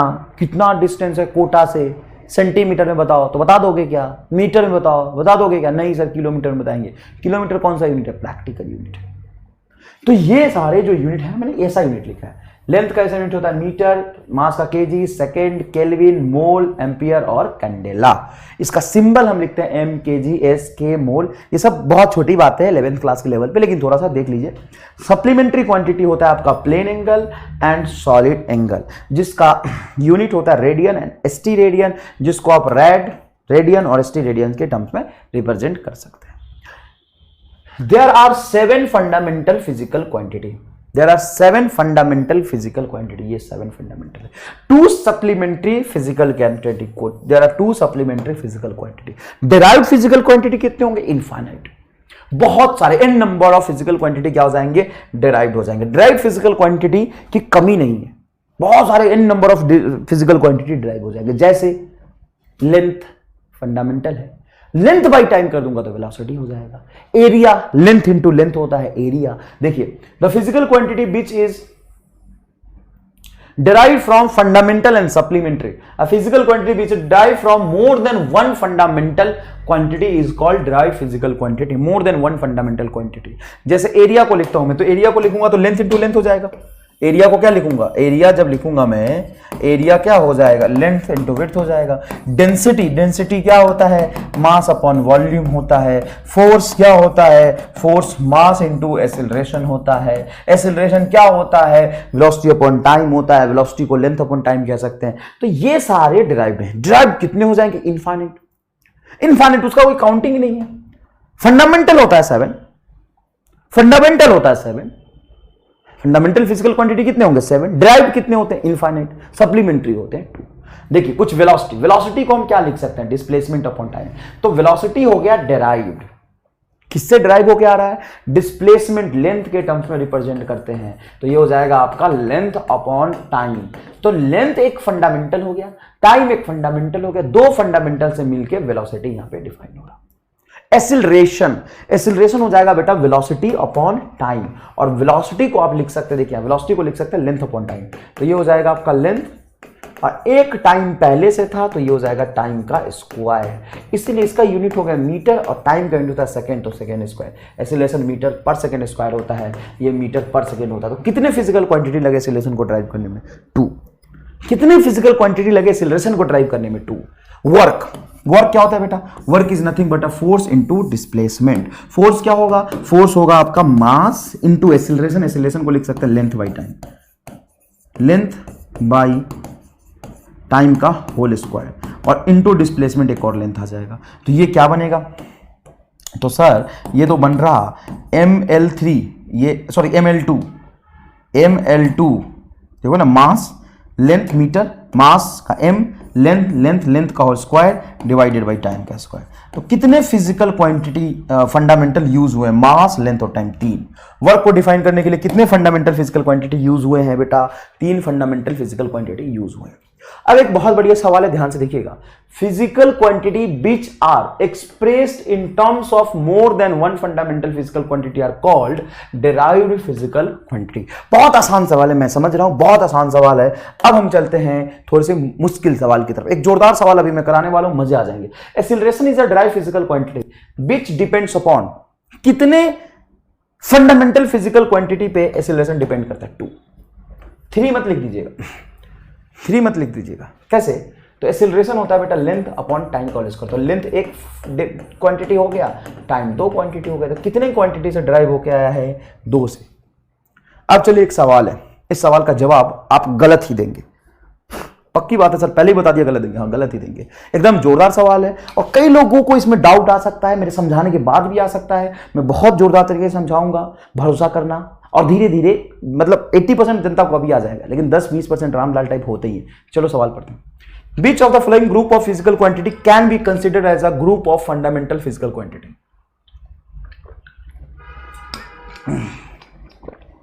मैं बहुत डिटेल में इसलिए समझाया कि मैं सवाल बहुत अच्छे से समझा पाऊंगा आपको।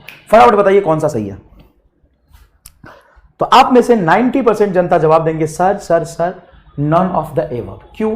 क्योंकि फोर्स डिराइव आ गया, तो ये ऑप्शन होगा नहीं। मास फोर्स डिराइव आ गया, मोमेंटम डिराइव आ गया, और वेलोसिटी डिराइव आ गया। तो इसमें से कोई भी ग्रुप, मतलब ग्रुप का मतलब ये है which of the following group of physical quantity can be considered as a group of fundamental physical quantity. तो सारे ग्रुप में एक ड्राइव दिख रहा है, मतलब फंडामेंटल फिजिकल क्वांटिटी नहीं होगा। लेकिन ऑप्शन असल में ये है ही नहीं। ये तो मैं टाइम पास के लिए दिया था कि तुम दो गलत जवाब, ये ऑप्शन है ही नहीं। अब इसी में से तुमको आंसर देना, तो बताओ कौन सा दो। 4 ही ऑप्शन है, मिटा दिया मैंने, ऑप्शन है ही नहीं। इसी ऑप्शन में से एक आंसर देना है, तो बताइए कौन सा आंसर होगा। तो यहां पे समझिएगा प्लीज सॉल्यूशन। पहला ऑप्शन देखते हैं, ऑप्शन नंबर ए। सुनना ध्यान से, फोर्स। लेकिन फोर्स तो डिराइव है सर। हाँ है। मास फंडामेंटल है, टाइम फंडामेंटल। तो क्या मैं इसको फंडामेंटल फिजिकल क्वांटिटी का ग्रुप बोल दूं? नहीं बोल सकते हैं।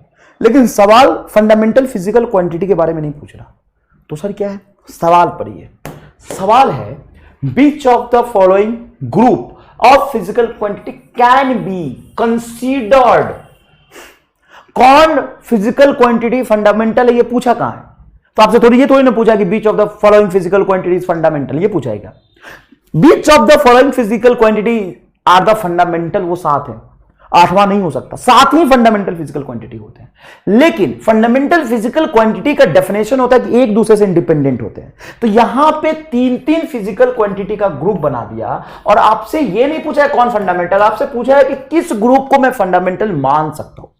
तो जो ग्रुप फंडामेंटल फिजिकल क्वांटिटी के डेफिनेशन को फुलफिल करेगा, आप उसको फंडामेंटल फिजिकल क्वांटिटी मान सकते हैं। सर फंडामेंटल फिजिकल क्वांटिटी के डेफिनेशन का क्या कंसेप्ट है? तो वो कहता है कि group which are independent upon each other are called fundamental. तो देखिए पहला ऑप्शन है फोर्स। तो फोर्स को क्या मैं मास और टाइम से ड्राइव नहीं कर सकता? फोर्स को मैं लिख सकता हूं मास के टर्म्स में, टाइम से मैं डिवाइड भी कर दूंगा, लेकिन यहां पे लेंथ नहीं आ रहा। लेकिन यहां पे लेंथ नहीं है। बिना लेंथ के मास और टाइम का तुम कुछ भी कर लो, फोर्स डिराइव नहीं हो पाएगा। मतलब आप कह सकते हो कि this group can be considered as a fundamental. चलो मैं ऑप्शन नंबर बी पे जाता हूं तो थोड़ा और फील आएगा। जैसे यहां पे लिखा है मास, फोर्स और एक्सीलरेशन। बेटा ध्यान से सुनना, क्या मैं जानता हूं फोर्स बराबर होता है मास इंटू एक्सीलरेशन? हाँ होता है सर। तो मास और एक्सीलरेशन को मैं मल्टीप्लाई कर दूं, मतलब इस ग्रुप में इसको और इसको मैं मल्टीप्लाई कर दूं, तो ये डिफाइन हो जाएगा। मतलब ये मैं फंडामेंटल फिजिकल क्वांटिटी का ग्रुप नहीं बोल सकता। ऑप्शन नंबर सी बोलता हूं। मोमेंटम बराबर होता है, मोमेंटम आप जानते होगे बेटा, पढ़ा है आपने। मोमेंटम बराबर होता है मास इंटू वेलोसिटी। तो एग्जैक्टली मास को और वेलोसिटी को मल्टीप्लाई कर दो तो वो मोमेंटम को डिफाइन कर देगा। एकदम जोरदार कंसेप्ट है। मास को और वेलोसिटी को मल्टीप्लाई कर दो तो मोमेंटम को डिफाइन कर देगा।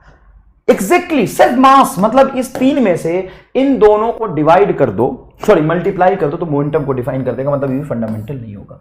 ऑप्शन डी में जब जाते हैं हम तो वेलोसिटी इज इक्वल टू क्या होता है, तो वेलोसिटी डिराइव्ड है, हाँ डिराइव्ड है, ये होता है डिस्प्लेसमेंट अपॉन टाइम। तो ये डायरेक्टली ड्राइव हो गया। अगर बेटा यहां पे ऐसा होता कि वेलोसिटी टाइम और मास होता तो तुम यहां पे देखते ये मास और टाइम को मल्टीप्लाई करो, डिवाइड करो, कुछ भी करो, वेलोसिटी नहीं बन सकता। तो ये फंडामेंटल फिजिकल क्वांटिटी नहीं है, लेकिन इसको इस ग्रुप को मैं फंडामेंटल फिजिकल क्वांटिटी का ग्रुप मान सकता हूं।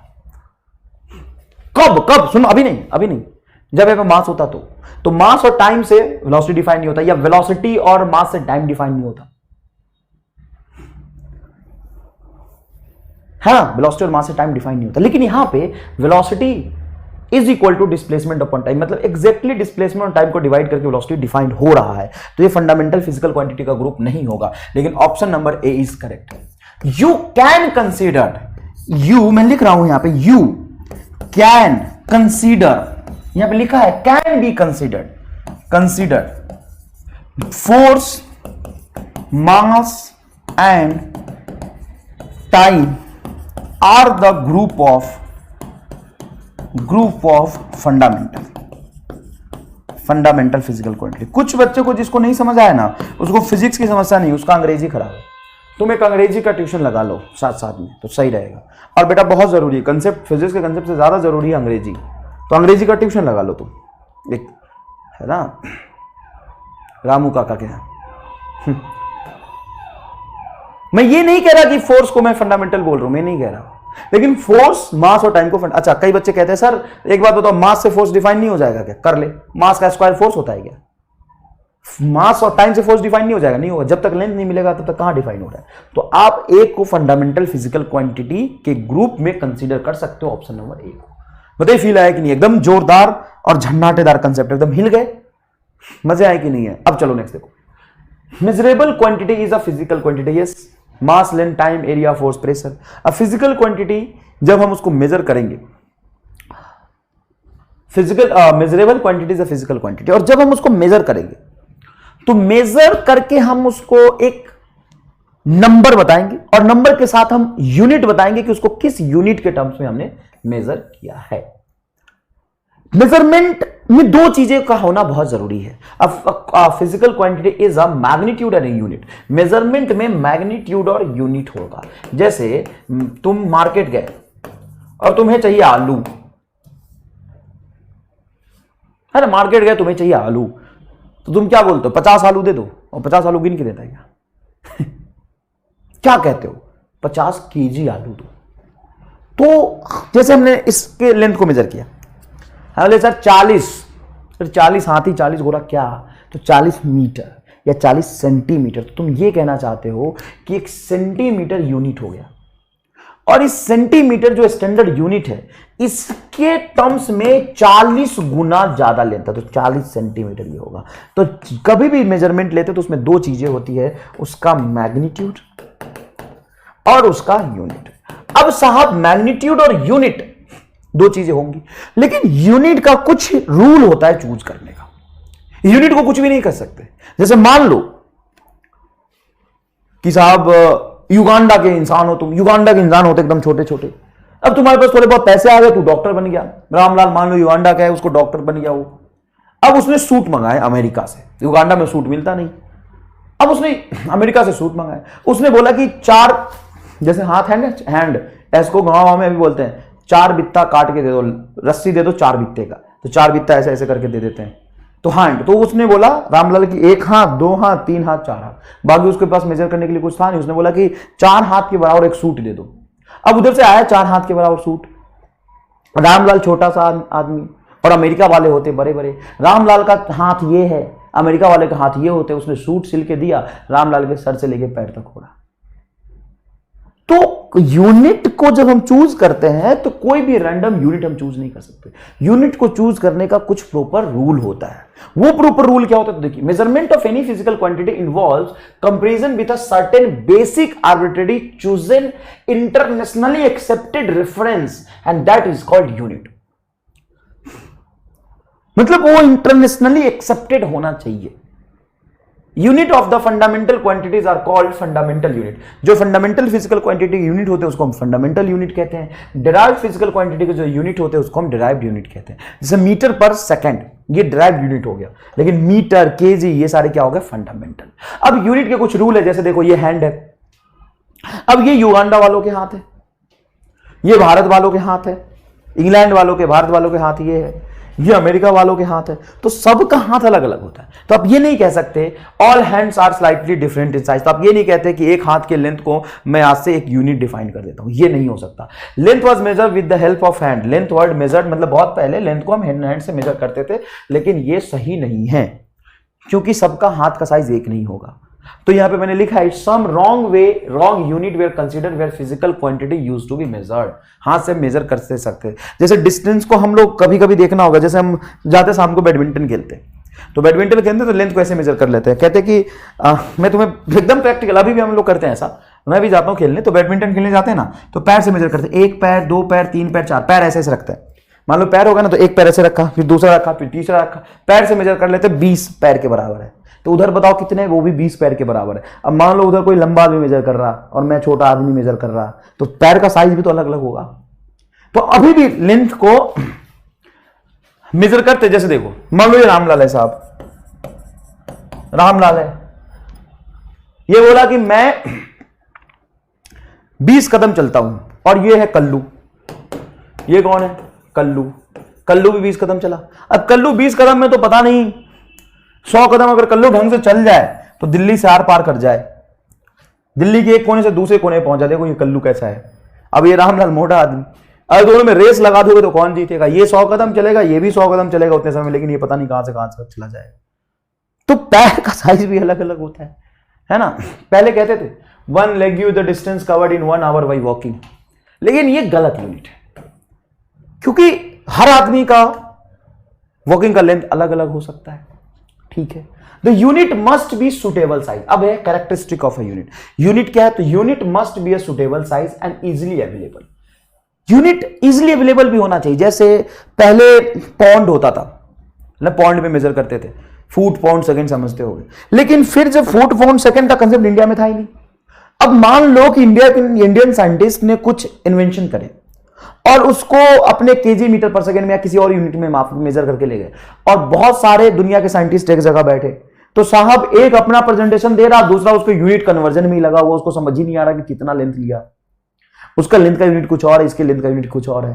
तो 1971 पता नहीं एक कॉन्फ्रेंस हुआ था जब उन्होंने डिसाइड किया कि एक हम स्टैंडर्ड रेफरेंस बनाते हैं और पूरी दुनिया में वही एक्सेप्ट होगा, और वो इजिली अवेलेबल होना चाहिए। वो भारत में भी होना चाहिए, नेपाल में भी होना चाहिए, और युगांडा वासियों को भी अवेलेबल होना चाहिए। 1 केजी जो वाट देखते हो ना, 1 केजी एक ऐसा स्टैंडर्ड यूनिट है मास का, जो दुनिया के किसी भी कोने में चले जाओ 1 केजी उतने ही के बराबर होता है।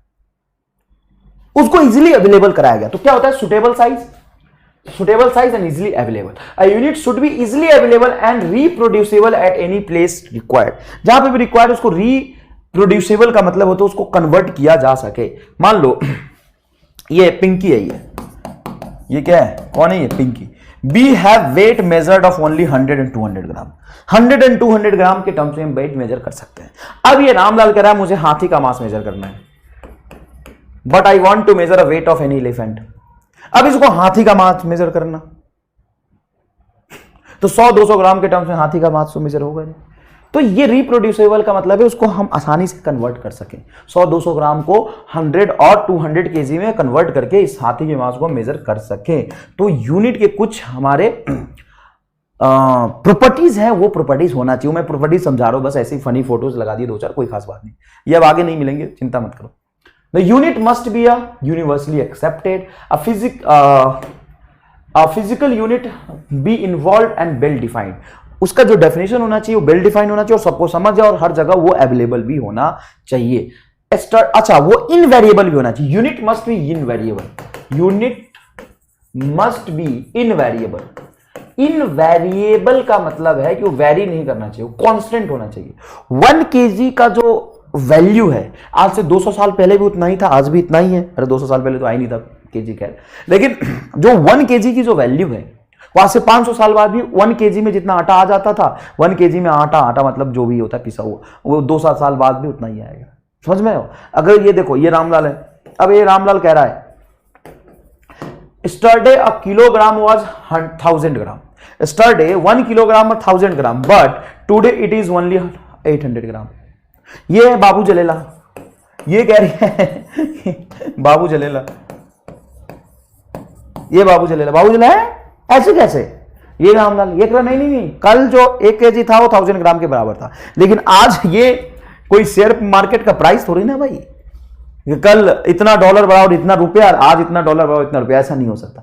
यूनिट एक वेल डिफाइंड है जिसका वैल्यू हमेशा अनंत काल के लिए कांस्टेंट रहेगा, वो चेंज नहीं हो सकता। यहां पे हमेशा के लिए 1 केजी इज इक्वल टू 1000 ग्राम ही होगा, 1 केजी इज इक्वल टू 1000 ग्राम ही होगा, ये चेंज कहीं भी किसी भी कंडीशन में नहीं हो सकता है। तो एक छोटा सा सवाल, और जनरली ये पीएमटी के एग्जाम में पूछा जाता है, which of the following is a characteristic of unit? The unit must be universally accepted. Yes, unit must be universally accepted. सही है, एकदम सही है, जोरदार है। अच्छा, इनवेरिएबल बोला था ना, invariable and well defined. Yes, it must be suitable size and easily available, सारी प्रॉपर्टी आ गई। That must be universally accepted, हर जगह एक्सेप्टेड होना चाहिए। इनवेरिएबल मतलब वो उसकी मैग्नीट्यूड वेरी नहीं करना चाहिए, सुटेबल साइज का होना चाहिए और इजीली अवेलेबल। अब मान लो कि मैं यूनिट डिफाइन कर देता 50 केजी को, मतलब 50 केजी के बराबर बोल देता एक टुल्लू बराबर 50 केजी, मेरी मर्जी, कुछ भी बोल रहा हूं, टुल्लू। मान लो एक यूनिट बनाया मैंने मास का, टुल्लू, एक टुल्लू बराबर 50 केजी। अब या फिर 500 केजी, एक टुल्लू बराबर 500 केजी। और मेरे गांव में सिर्फ टुल्लू अवेलेबल है, और मैं बोल रहा हूं कि मुझे 1 पाव आलू चाहिए। अब 1 पाव आलू चाहिए और है टुल्लू, एक टुल्लू बराबर 500 केजी है, तो भाई मैं कुछ भी यूनिट नहीं डिफाइन कर सकता। अगर मैं ऐसा यूनिट डिफाइन कर देता हूं और वही अवेलेबल है, तो उसको रिप्रोड्यूसेबल होना चाहिए, मतलब उसका कन्वर्जन फैक्टर अवेलेबल होना चाहिए, है ना। कोई भी रैंडम यूनिट आप डिफाइन नहीं कर सकते। सुटेबल साइज, देखो suitable size and easily available होना चाहिए, ठीक है, तभी उसको हमने बोला था SI, internationally accepted unit, SI unit. तो आंसर क्या हो जाएगा? All of the above, all of the above. ये यूनिट की कुछ प्रॉपर्टी हो गई। अब आते हैं मेजरमेंट पे। जब हम चीजों को मेजर करते हैं तो किस तरीके से उसको रिप्रेजेंट करते हैं। जहां मान लो मैंने डिस्टेंस मेजर किया 25 किलोमीटर, इसका मतलब क्या है? मान लो मैंने एग्जांपल एक डिस्टेंस मेजर किया 25 किलोमीटर, इसका मतलब क्या है? This is actually means what?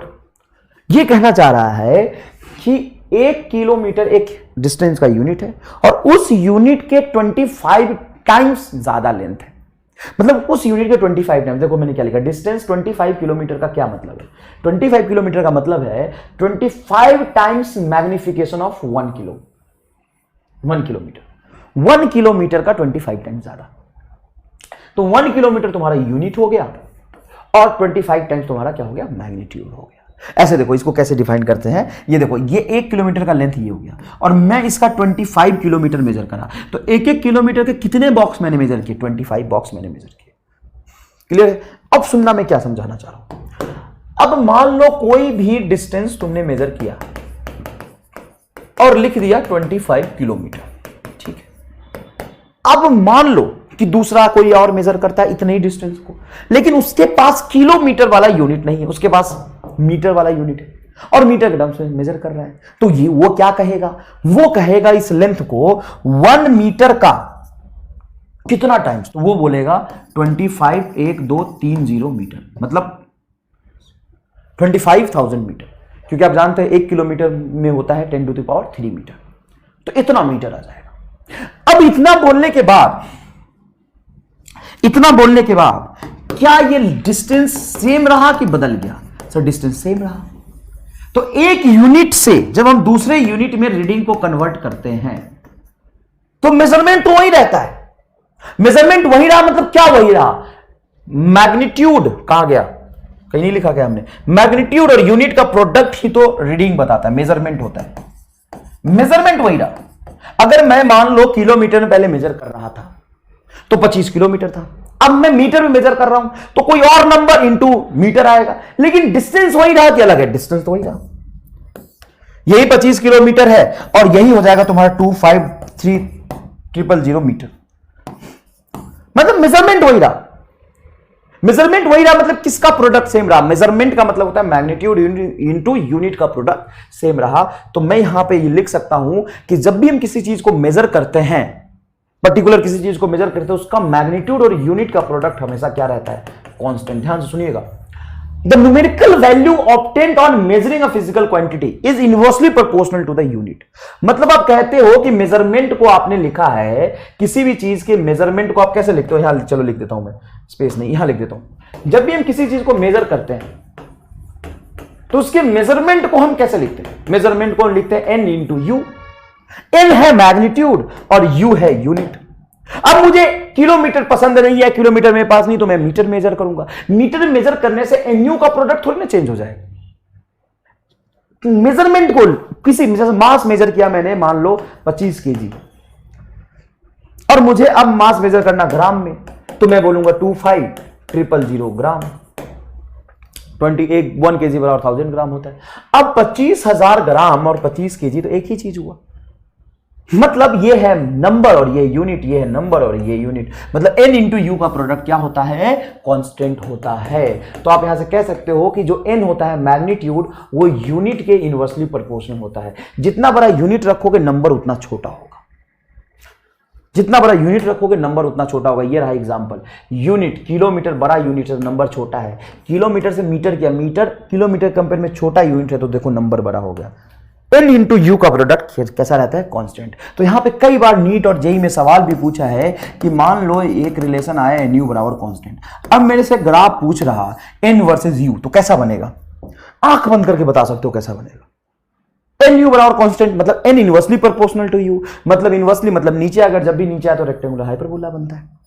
अब यहां पे बेवकूफ बनाने के लिए अगर मैं तुमसे पूछूं एन यू का ग्राफ यू के साथ कैसा होगा, अगर मैं यूनिट बड़ा करता जाऊं तो एन यू बढ़ेगा कि घटेगा? तो साहब एन यू तो कांस्टेंट होता है। जब आप देखो यहां पे एन को बढ़ाओगे तो यू घटेगा, यू घटाओगे तो एन बढ़ेगा, लेकिन एन यू का प्रोडक्ट तो कांस्टेंट है। ग्राफ ऐसा बनेगा। कभी सर नहीं यार, तो तू बताना कैसा बनेगा, बता। मैं क्या बताने की कोशिश कर रहा हूं कि एन यू एक फिक्स्ड चीज होता है, मेजरमेंट है वो। यूनिट बढ़ाओगे नंबर घटेगा, तो यूनिट बढ़ाओगे तो नंबर घटेगा, लेकिन इसका प्रोडक्ट क्या रहेगा? कांस्टेंट रहेगा। यहां पे देखो एन यू का ग्राफ अगर मैं एन के साथ बनाऊं तो कांस्टेंट रहेगा। ये एनयू रख दिया यहां पे वाई एक्सिस पे, समझने की कोशिश करो। एनयू रख दिया मैंने, तो एक सिस्टम से जब दूसरे सिस्टम में हम किसी भी मेजरमेंट को कन्वर्ट करते हैं तो उसको हम एक एक्सप्लेनेशन से लिख सकते हैं। एनयू कांस्टेंट है, जैसे पीवी कांस्टेंट होता है तो P1 V1 बराबर P2 V2, उसी तरीके से लिख सकते हैं N1 U1 बराबर N2 U2, where N1 and N2 are the numerical value of unit 1 and unit 2 of any physical quantity in a different system of unit. किसी चीज को U1 यूनिट में मैंने मेजर किया तो उसका मैग्नीट्यूड N1 आया, तो मैं रीडिंग क्या लिखूंगा? N1 U1। और उसी चीज को, उतने ही लेंथ को या उतनी ही मास को या उतनी ही किसी चीज को मैंने दूसरे यूनिट U2 मेजर किया तो वैल्यू आया N2, तो क्या लिखूंगा? N1 U1 बराबर N2 U2। समझ में आया? ये ग्राफ समझ में आया बहुत अच्छे से। चलो अब आगे समझना आगे समझना। अब बहुत सारे ऐसे सवाल होते हैं जैसे कन्वर्ट 50 मीटर पर second speed in CGS unit. CGS unit का मतलब क्या होगा? सेंटीमीटर पर सेकेंड। आप तो जानते हो लेंथ का ऐसा यूनिट होता है मीटर, सीजीएस यूनिट होता है सेंटीमीटर। अब इस तरीके को जैसे 50 मीटर पर सेकेंड क्या है सर? ये स्पीड की वैल्यू है। स्पीड मेजर किया 50 मीटर पर सेकेंड, और इतने ही स्पीड को, इसी मेजरमेंट को, सेम चीज को मैं कन्वर्ट अगर करता हूं सीजीएस यूनिट में, तो सीजीएस यूनिट क्या हो जाएगा? सेंटीमीटर पर सेकेंड। तो इसको कैसे कन्वर्ट करेंगे? N U is equal to constant से आप लिखेंगे N U is equal to constant, hence N1 U1 is equal to N2 U2। बताइए N1 क्या है? आप एक N1 U1 को लगाएंगे SI सिस्टम में, दूसरे N2 U2 को लगाएंगे आप CGS में। N1 की वैल्यू देखिए, ये 50 दिया हुआ है, ये है आपका मीटर बटा second is equal to N2। आपसे बोला है कि स्पीड को कन्वर्ट करो सीजीएस में। सीजीएस यूनिट तो पता ही है ना लेंथ का क्या होता है, आपको क्या नहीं पता है? मैग्नीट्यूड क्या होगा? एक्स आपको नहीं पता है। ये हो जाएगा सेंटीमीटर डिवाइडेड बाय सेकेंड। ध्यान से दोनों तरफ देखिएगा, सेकेंड से सेकेंड कैंसिल हो जाएगा। अब सेंटीमीटर को क्या लिख सकते हैं?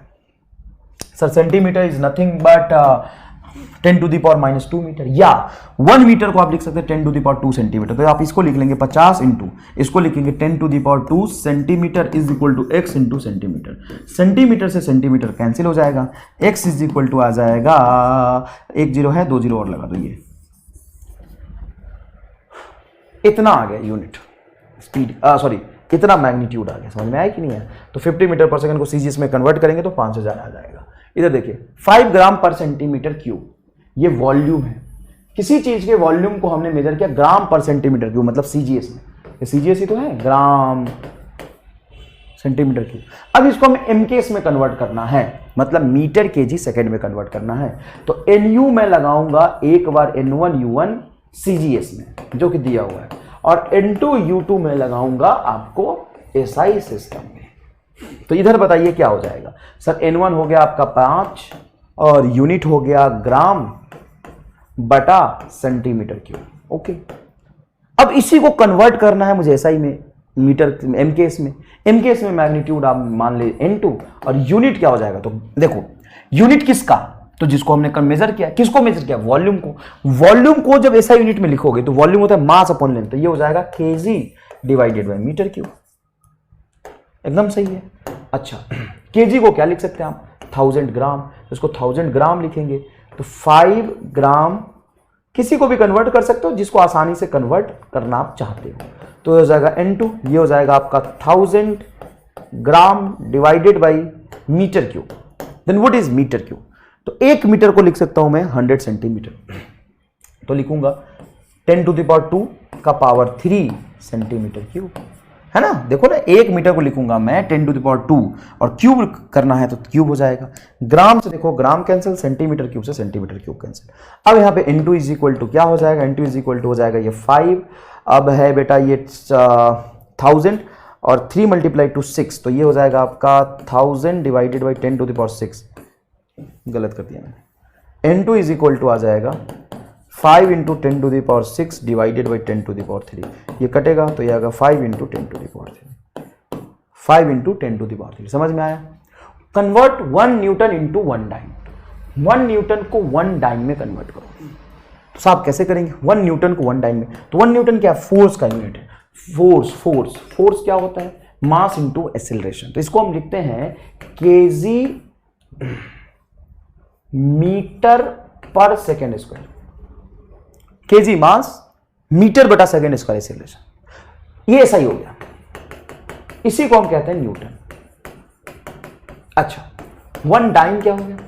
1 डाइन हो गया बेटा ग्राम, केजी का सीजीएस यूनिट होता है ग्राम सेंटीमीटर बटा सेकेंड स्क्वायर, ये हो गया 1 डाइन। अब 1 न्यूटन की वैल्यू 1 डाइन में क्या होगी? तो 1 न्यूटन की वैल्यू पूछा, 1 डाइन की वैल्यू नहीं पूछा। तुमसे क्या बोला? बोलो convert 1 newton into a dyne. 1 dyne हटा दो यहाँ, इनटू अ डाइन, या फिर 1 डाइन भी लिखा हो तो कोई दिक्कत नहीं है, 5 डाइन नहीं है ना, इनटू डाइन लिखना चाहिए, वो मिसप्रिंट है यहाँ पे, है ना? तो convert 1 newton into dyne, 1 dyne हटा दो, ये 1 डाइन मिसप्रिंट है। 1 न्यूटन फोर्स की वैल्यू को एसआई से सीजीएस में कन्वर्ट करो, तो आप लिखोगे एनयू बराबर कॉन्स्टेंट। कितना आसान है, देख रहे हो, एकदम एफर्टलेस है, बहुत आसान है बेटा। इसको एक बार एसआई के लिए लगाओ, तो बताओ मैग्नीट्यूड कितना? 1 न्यूटन मतलब 1, और यूनिट क्या होगा फोर्स का एसआई में? केजी मीटर बटा second square is equal to, इस तरफ क्या जाएगा? तो ये हो जाएगा बेटा n, हमें मैग्नीट्यूड निकालना है, ये हो जाएगा ग्राम सेंटीमीटर बटा सेकेंड स्क्वायर। सेकेंड स्क्वायर से सेकेंड स्क्वायर कटेगा। 1 केजी को क्या लिखेंगे? 10⁻³ ग्राम लिखेंगे, और मीटर को क्या लिखेंगे? 10⁻² सेंटीमीटर लिखेंगे, is equal to n gram centimetre. Gram से ग्राम कटेगा, सेंटीमीटर से सेंटीमीटर कटेगा, n इज इक्वल टू 10⁵। मतलब आप यहां पे लिखेंगे 1 न्यूटन, ये पूरा न्यूटन की वैल्यू तो लिखा था आपने, 1 newton is equal to 10⁵ dyne. 1 newton is equal to 10⁵ dyne. देखिए 1 newton is equal to 10⁵ dyne. अच्छा, इसमें बड़ा यूनिट कौन है? Dyne, sorry newton. तो यूनिट बड़ा तो देखो नंबर छोटा, यूनिट बड़ा तो नंबर छोटा, यूनिट छोटा, सीजीएस यूनिट छोटा होता है, देखो नंबर बड़ा, तो नंबर क्या हो गया? बड़ा आ गया। क्लियर है? तो चलिए आज के कार्यक्रम को यहीं समाप्त करते हैं। नेक्स्ट लेक्चर बहुत ही धुआंधार होगा, और वही मेन लेक्चर है तुम्हारा कल का लेक्चर, ठीक है ना? तो आज मैंने लॉग में भी थोड़ा समय लग गया और यूनिट का फील दिला है। नेक्स्ट में हम डायमेंशन पढ़ेंगे, ठीक है ना साहब? क्या पढ़ेंगे हम? डायमेंशन पढ़ेंगे। तो तब तक के लिए जय हिंद जय भारत। फिर नेक्स्ट लेक्चर में मिलते हैं एकदम जोरदार तरीके से, है ना। और पढ़ के तुम्हें कुछ नहीं आना। जनरली डायमेंशन बनाने से पहले लोग कहते हैं कि थोड़ा सा देख लेना फिजिकल क्वांटिटी, कुछ नहीं पढ़ना। और मैं तुम्हें एक ऐसा एमआर स्टार बताऊंगा, एक ऐसी चीज फील कराऊंगा कि चाहे कुछ भी फिजिकल क्वांटिटी तुम पूछ लो, मैं सबका डायमेंशन निकालना सिखा दूंगा। सर याद कराओगे? नहीं, एक भी चीज का डायमेंशन मैं याद नहीं कराऊंगा और तुम्हें हर चीज का डायमेंशन निकालना सिखा दूंगा। ऐसा कैसे हो सकता है? अगले क्लास में मिलते हैं, मजा आएगा। तब तक के लिए जय हिंद जय भारत।